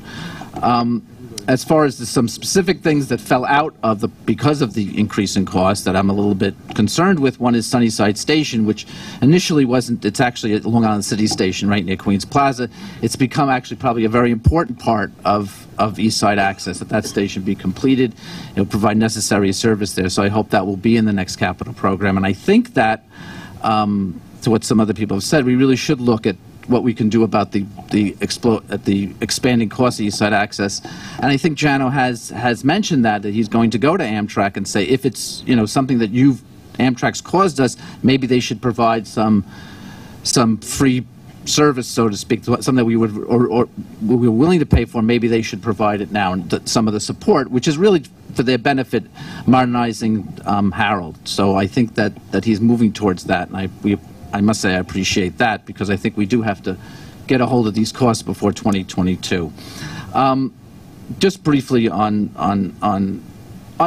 East Side Access and also on the ESI program, there's one thing we have at our agency. I think we've been seeing this for decades. Is time and again we come and we run up against what we call the unforeseen, or we didn't know, and with all the work we do of doing surveys or engineering analysis of our system, we seem to fall short way too often and wind up with escalating costs. I think we have to really take a look at that and know what we're getting into when we get into it, or when we get into it, have a larger contingency for projects. And if we don't know, we have to have a large contingency for a project, rather than wind up at the end of the project or coming here with change orders that balloon the size of a project. I think we have to get a hold, whether it's a small project or a large project. Having said that, I think we have to move ahead. I would urge a yes vote on this, move along to the CPRB for a positive vote, and let's move ahead. Thank you. Are there any other members who have not spoken before? There not being? Jamie. This is being positioned sort of for those who want to vote no as being against third track or against East Side Access. I am neither, and I don't think anybody who is voting no is against either. It's being made a referendum on the projects, but the no vote is a referendum on the agency's inability to live inside of a budget that it sets for a project. And what we're precariously close to is saying we undertake projects that once we start them must be finished at any cost, no matter what. And that seems a very dangerous precedent to me. We had a robust discussion in committee this week about how would we make sure third track didn't expand beyond its budgeted costs, and when we apply the lessons learned from East Side Access. And we're voting today on a capital plan amendment that has a $44 million increase for the second track project. So we're here today not able to, and part of that conversation in committee was, well, third track we're completely in control of, so we shouldn't face those kind of challenges. But the same is true for second track. We didn't have Amtrak involved in second track to my knowledge, and the explanation of why we need more money is not associated with Amtrak. So So I want to be clear that, at least for myself, and I suspect for my colleagues, it's not we shouldn't do these projects. Yes, we should do third track, but we should do it when we have an ability and a plan that seems legitimate, that will keep us inside of our budget. And that's really the point. So thank you for giving me, for indulging me, despite the fact that we now know that my vote is strictly symbolic. Don't worry, so's mine. Commissioner Saul. I think that one of the most important things we're doing here now is what Jano and Scott are working on. We do not get, everybody knows this, nothing new, we do not get the value for our dollar in these capital projects. And I really wonder, and one of the things, we have just too many obstructions here to encourage new bidders, new outside bidders. We don't have a big enough pool of contractors, subcontractors, and you talk about the cost overruns and you talk about the capital projects. Well, I think if we can rework, and look, I've been here a long time and we talk about it, but we really have never really accomplished this. But if we can get with people that are with expertise like Scott and Jano that have been in this business, figure out the ways that we can drop some of these regulations that we have and encourage new bidders coming in here. Frankly, I think that's the most important thing we can do, because we are nowhere. We spend all this money. You see all these cost overruns. You see the poor bidding, like the one I talked about with the Grand Central Station. Extras here. That's our biggest problem, and I think we have to, as a board, make sure that we really get recommendations at a Scott's committee and what Jano's working on, and that we follow through and get them put into place so we get new bidders. We don't have the pool of bidders that we should have. I agree. The question's on the table. For those in favor, it's yes. For those who are opposed, no. I think I've not kept. Let's do it by hand vote. All in favor, aye. Counting. All opposed. 3. The motion carries. Thank you. Before we adjourn, I'd like to ask, as I promised, is there any other new business that anyone would like to bring up? I have one item I'd like to mention, and that is some members have gone, all of us as members of the board have to go through training regarding securities law. Some have, some haven't. There are some comments that were made here today that come very, very close to a violation of securities law. So I would encourage everyone who has not taken that involvement in that training to actually do that, and I will make sure Darlene reaches out to all of you with that. There being none, I'd entertain a motion to adjourn. Thank you. See you next month. The meeting is May 23rd.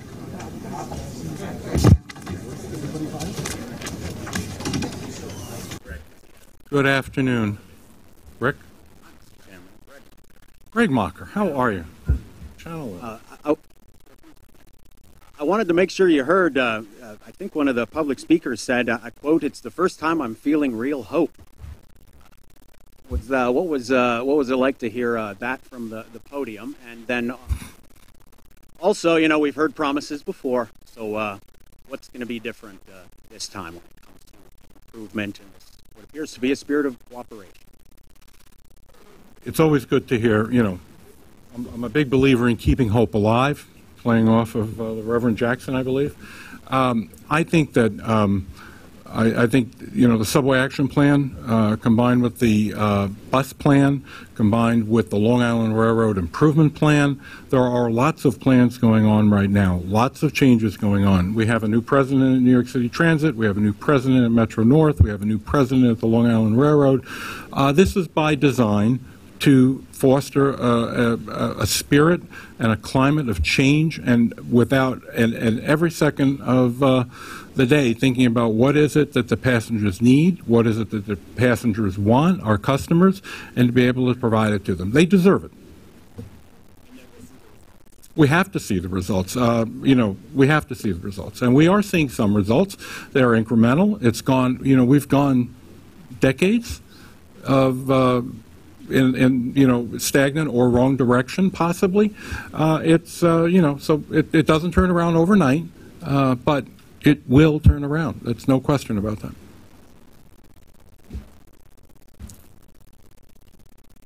Hello. What's your reaction to the letter from Mayor de Blasio and Polly Jones? So I received I actually received an email this morning from Polly wanting to Commissioner Trottenberg wanting to talk to me. I talked to her. She said the mayor and the speaker were sending me a letter.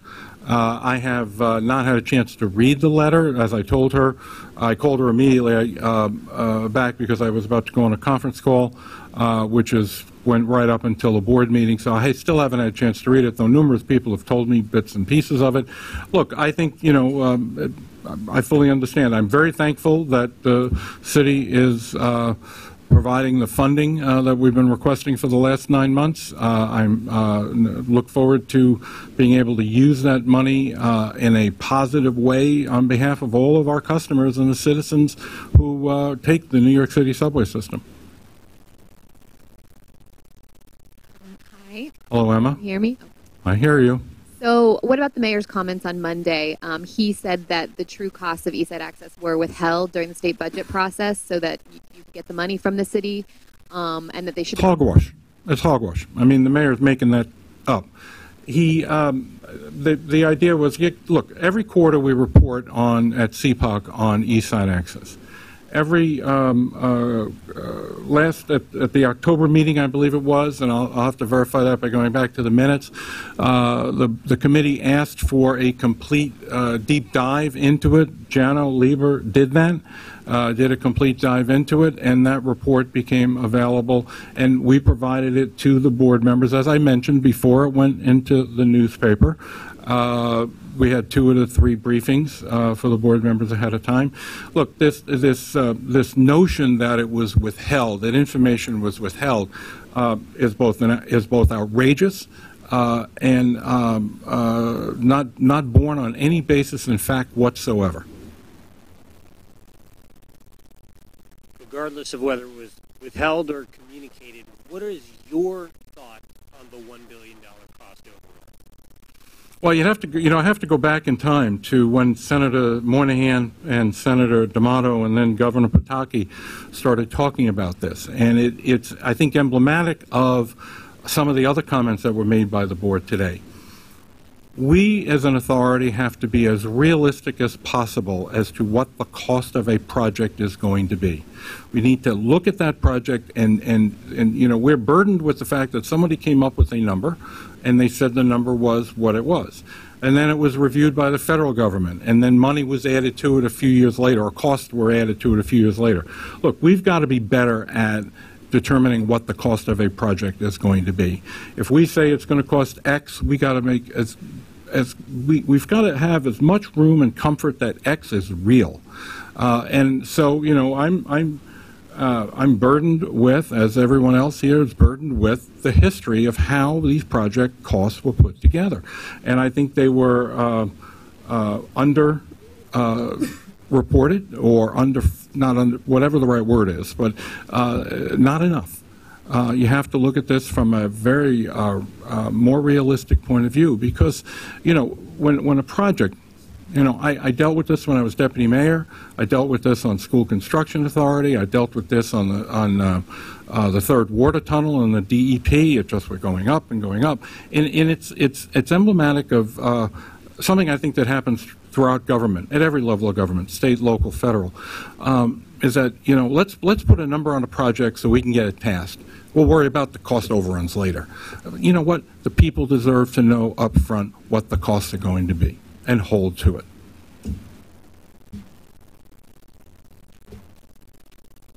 In terms of East Side Access, when do you get to a point where the cost overruns are so large and that they just dwarf the economic benefits that would, come to a region by finishing the project, and say, well, this is something we have to shelf for now? Is that something that would ever be a possibility? I don't think we're anywhere near the assertion that you made, that we're nowhere near the cost far exceed the benefits. I mean, the benefits to the region is extraordinary. I mean, think about what Eastside Access is. I have always viewed Eastside Access as the flip side of what we now call Gateway, the need for a new tunnel, another tunnel. You realize right now that there's only one way for the Long Island Railroad to get into Manhattan, and that is to go through the tunnel in the East River. There is no redundancy whatsoever. So if anything happens to that tunnel, which post-Sandy could happen, and as you know, there's money that we have available, the federal government and Amtrak, who owns the tunnel. I'm not blaming anybody by saying who owns, by the way, but who owns the tunnel. Anything can happen to it at any point in time. So you need to have that level of redundancy. The same reason why over in New Jersey, they've been talking about building Gateway for the longest period of time, and they're still talking about it.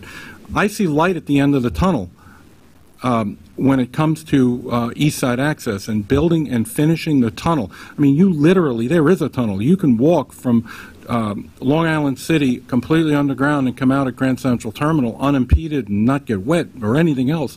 That tunnel is really there.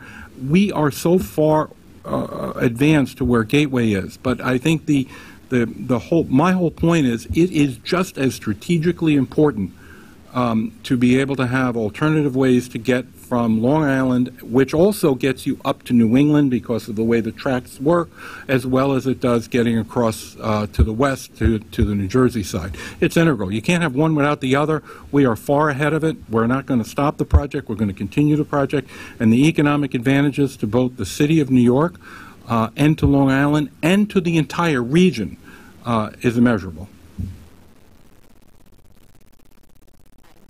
Hey, Dana. My mother thinks you're my official biographer, by the way. Congratulations. Two questions. First, when you did those 2 to 3 briefings for board members on East Side Access, was the new cost estimate disclosed during those briefings? Absolutely. Second, you mentioned during the board meeting that some comments... Actually, the presentation that was given at CPOC to the full CPOC committee was a repetition, verbatim. Second question, you mentioned that some comments that board members made today came close to violation of securities law. Can you elaborate? Yeah, no, there was a comment made in jest regarding a bankruptcy court and in connection with debt, and that combination of the two, I think, comes close to abutting the issue of securities disclosure, and so. I think it's very, very important that for the board members to get the securities training that is provided to all of them. It's very, very specific. Our responsibilities as board members are not, it's not just, we get to do this wonderful thing every month for 11 months out of the year to come to these meetings. We do have a legal fiduciary responsibility, and in connection with the federal government, it's securities law related, and there's nothing funny at all about securities law. Hi, Chairman. The governor and a lot of folks here have sort of looked at design build as a solution for project costs, overruns, and things like that. It's a cheaper way to deliver projects. Obviously, you had issues with East Side Access. There's reports about the Tappan Zee, which was also design build, going over budget. How does this bode for that technique? Is that really something that can work? It can work, and it does work, and I would venture to say that the cost, whatever happens to cost in the new way of doing things is still less expensive than the old way of doing things. I mean, when you look at the changes that have come about in design build, it's not because the contractor is changing anything, it's because the owner of the project is actually making a change, and therefore that wasn't incorporated in the original bid. And I think that's really important. Again, it goes back to something I said earlier in one of the questions. We as a government, regardless of what level of government, have to do a better job of determining exactly what it is that we want and stick to that. And making changes in the order, to making any kind of a changes that then has an impact on the cost, have to understand, how did it start? Why did it start? And is that change absolutely necessary?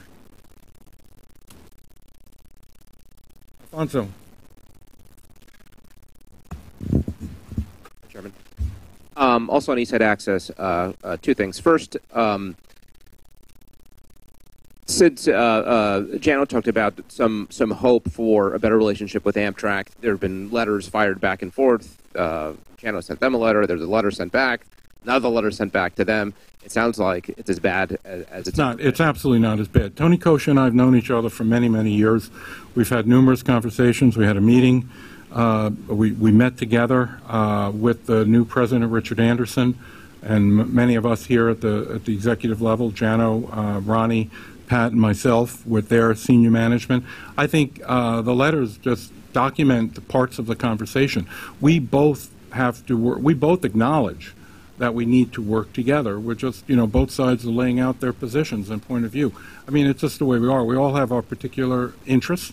But believe it or not, at the end of the day, the interests do converge together on behalf of the customers, and that's what's going to happen. Commissioner Trottenberg alluded on Monday to maybe the MTA considering suing Amtrak as one way to resolve this issue. Is that on the table? That was the first time I had heard it, and I've had a conversation with no one since until you just brought it up again. I'm not particularly fond of lawyers, so the idea of me suing is probably pretty damn low. We can negotiate our way through anything. Reasonable people can sit down and negotiate. And then the other issue on this... My lawyer friends, I do apologize. And for those of you who don't practice law, congratulations. Similar to a point you addressed before about the mayor, some board members talked about how they wish they had known about this $1 billion overrun before they voted on third track, and how maybe that would have affected their vote. Could you talk a bit about that? Yeah, had we known that at the time, remember, look at the timing and the sequence. I mean, with quarterly, CPOC looks at the Capital Program Oversight Committee, CPOC, looks at the last, in October, we were asked for a deep dive. Jano Lieber and his entire staff did a deep dive and came up and realized that we can keep the time frame, but we can't keep the dollar amount, and it went public. I mean, if I knew it a month ago, I would have said it a month ago. If we once we realized what it was and where it was going, it was incumbent to inform the board, and we did so whenever the article was in your paper, the Wednesday and Thursday before. Hi.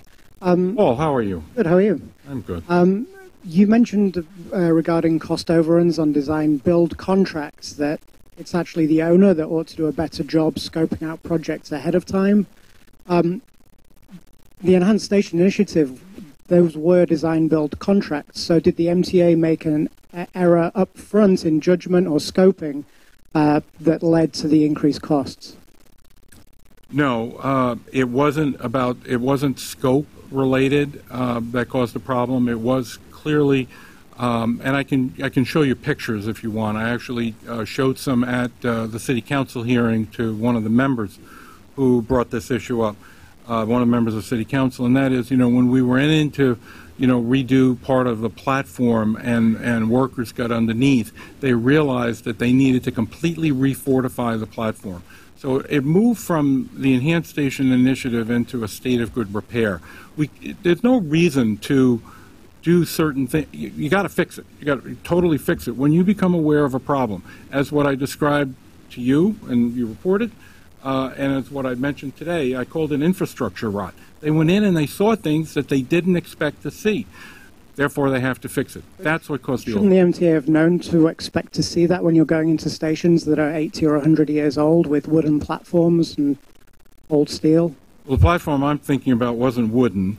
In some cases, we found no issues like that. In other cases, we did find issues. Every station, as you know, one of the interesting things about our subway system is that every one of the stations is different. It's designed differently, it looks different, it's got different stairways and different ways to get down. There's a whole lack of uniformity going on. Whereas if you look at more modern subway systems or transit systems that are built, there's a consistency all the way through into what the projects look like. Right, but again, given all of that, shouldn't the MTA have, you guys go out and assess the situation at stations all the time, so surely the MTA must have known that these conditions could be there. Could be there? Yes, we know they could be there. We know they could be there. It's whether or not we actually can. I'll give him a second chance. He's got another chance. He's got to ask me a question about his editor, I think. But woulda, shoulda, coulda. I mean, we've got to do our very best. The question's not about the editor. It's just it was. Tell Emily to return my call, will you? You said during the meeting there's not a second goes by when you're not thinking about transparency. And I just wondered, based on my experience of covering this agency for almost a year now and talking to my colleagues and other people, Freedom of Information requests never get a response from this agency. It sounds like there's about 2 people that work in the office and they're too busy and they just are not complying with state law. Are you going to do something to improve that? I became aware of that recently. I've been being foiled a lot myself personally lately, and I find out that I provide my calendar for those people who request it relatively quickly to the people who get it, and then they I don't know where it goes from there. And I realized that, hey, that was a month ago. Why didn't so-and-so get what they requested? So Tom Quigley and I are looking at that process. Each operating agency has their own foil person. It needs to be better response. The law is pretty explicit as to what once it's determined that it's available to you, it should be given to you as expeditiously as possible. As I said, I recently found out about it. Tom Quigley and I have focused on it, and hopefully we will start to see a change so that you don't have any, whatever feelings you're having about us, that they change. Thank you. Thank you. Thanks, everybody. Have a good week. Sorry. New York 1. How are you? Here. I'm right here. Thank you. Hey, Hazel. Hi. You've answered most of the questions I was going to ask you, but I also wanted to switch gears a little bit. On Friday, there was a woman who was attacked by a pit bull while on board a train. The pit bull was not a service animal. No, I know. Thankfully, no one was seriously hurt, but we'd like to know what the MTA is doing, what can be done, or what is being done to enforce the rules of having animals. We have pictures. No, I know. I see. It's outrageous. There are rules requiring how you bring a dog on board the subway system. Unless it's a licensed and approved service dog, it needs to be held by the passenger. Bringing a pit bull on board any of our subway systems is a violation of the law, and the person who does that should be prosecuted to the full extent of the law. I know the NYPD is focused on that now. I also know that our employees are aware of what the rules are.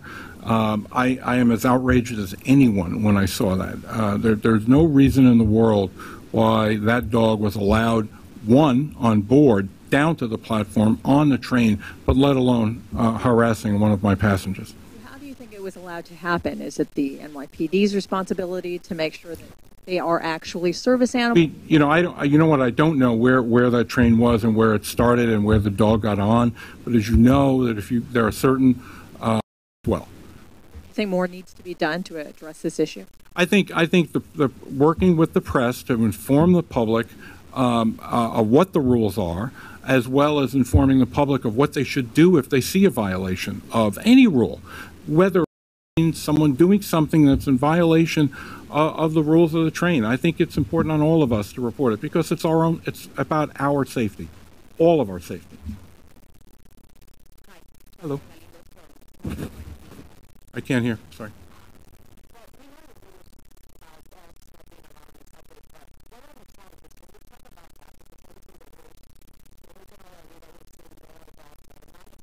Did you see if our microphone can work? Because I can't hear. Can you hear me? Hello? Okay. So my question is, can you talk about the challenges on the rules that ban dogs from the subways? I mean, we know that they can go on bags, but we've seen more and more dogs that are not necessarily service dogs, and now these incidents happen. So what are the challenges to enforce these rules? That obviously some people are bringing their dogs, and now this happens. Right. So you've got me at a disadvantage. I've been back here for 9 months. This is the first incident that I've heard of about a dog. Now, there may be more, I grant you that. So what is really important, and I think New Yorkers are very good at doing this, we've got to get out there and inform everybody what the rules are. We also have to encourage everybody. You know, we have help points all throughout the system where you can push a button and ask information. You can push a button in an emergency on our help point system. Use that. If you see someone on board with a dog that's not in a carrier or is not a service dog, and a service dog has certain signage on it to tell you that that person, for whatever the reason is, needs that service dog, a specific disability. It is important for everybody to be the eyes and ears. It's for all of our protection, it's. As I said, you've made reference that you're seeing more and more of these. I have not seen them, but I'm not everywhere all the time. So, but if it is in fact happening, we've got to increase the amount of information flow. And we also have to encourage everybody to say something. Again, goes back to the phrase that we own at the MTA. If you see something, say something.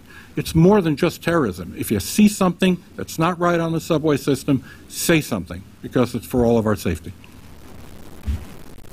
I know you said you haven't read the letter of the city, but there are a couple of things that you've talked about here today I wanted to see if you'll address.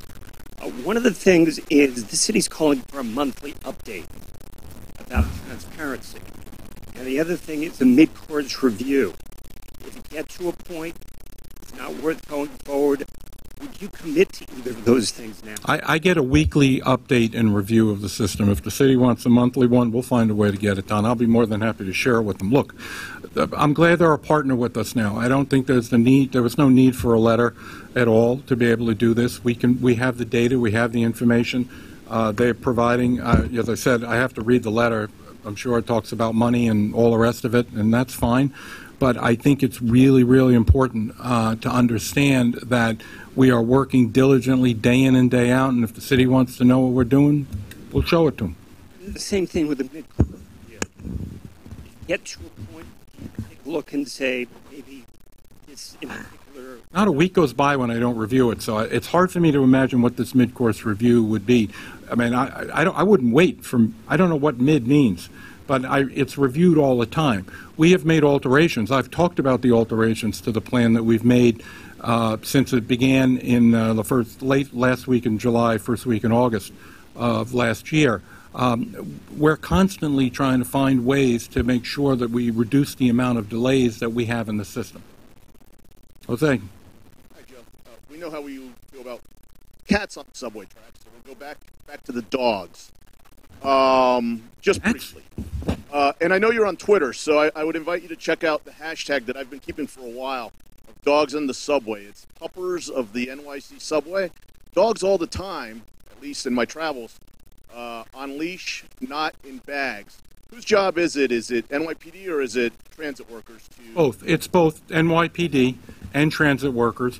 And I believe, as I said, it's important that all of our customers are the eyes and the ears. If you see something, say something. And we've invested a lot in the help point system all throughout the subway system. Just point it out and say, look, there's some person here that's got a dog that's unleashed or whatever.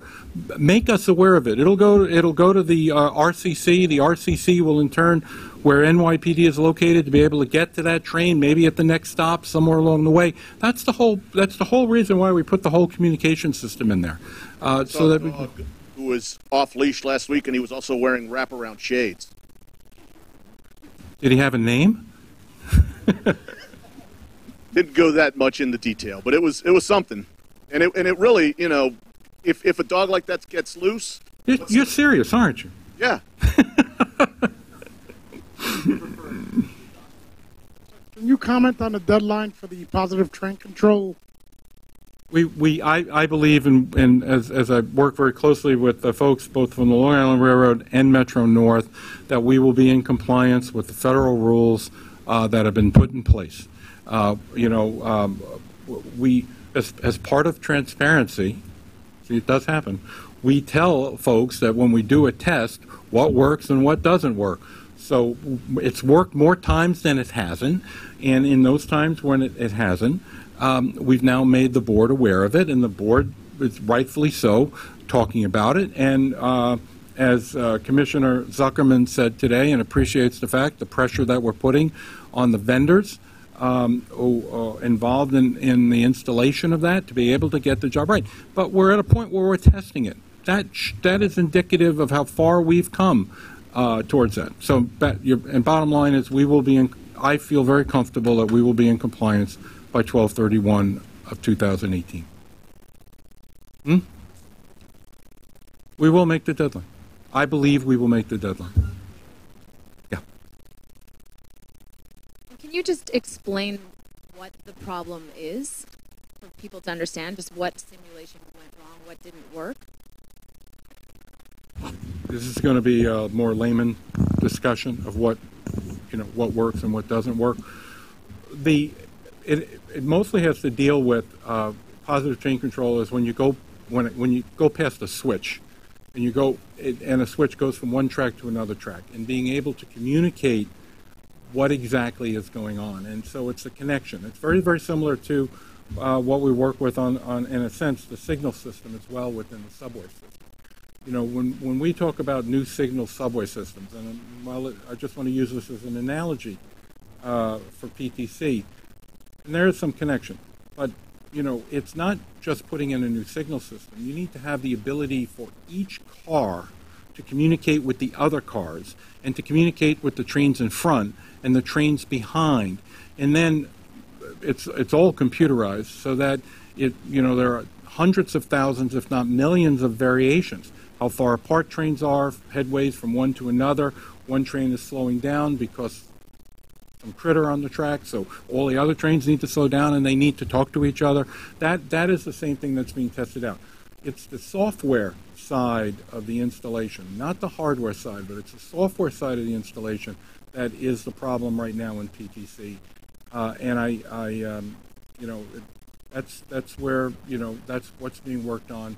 And I feel comfortable during this process that we will, as I said before to the other person, the other reporter, that we will be complete. We will be in compliance with the federal rules by the end of the year.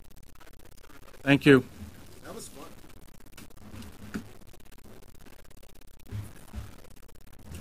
It's unbelievable.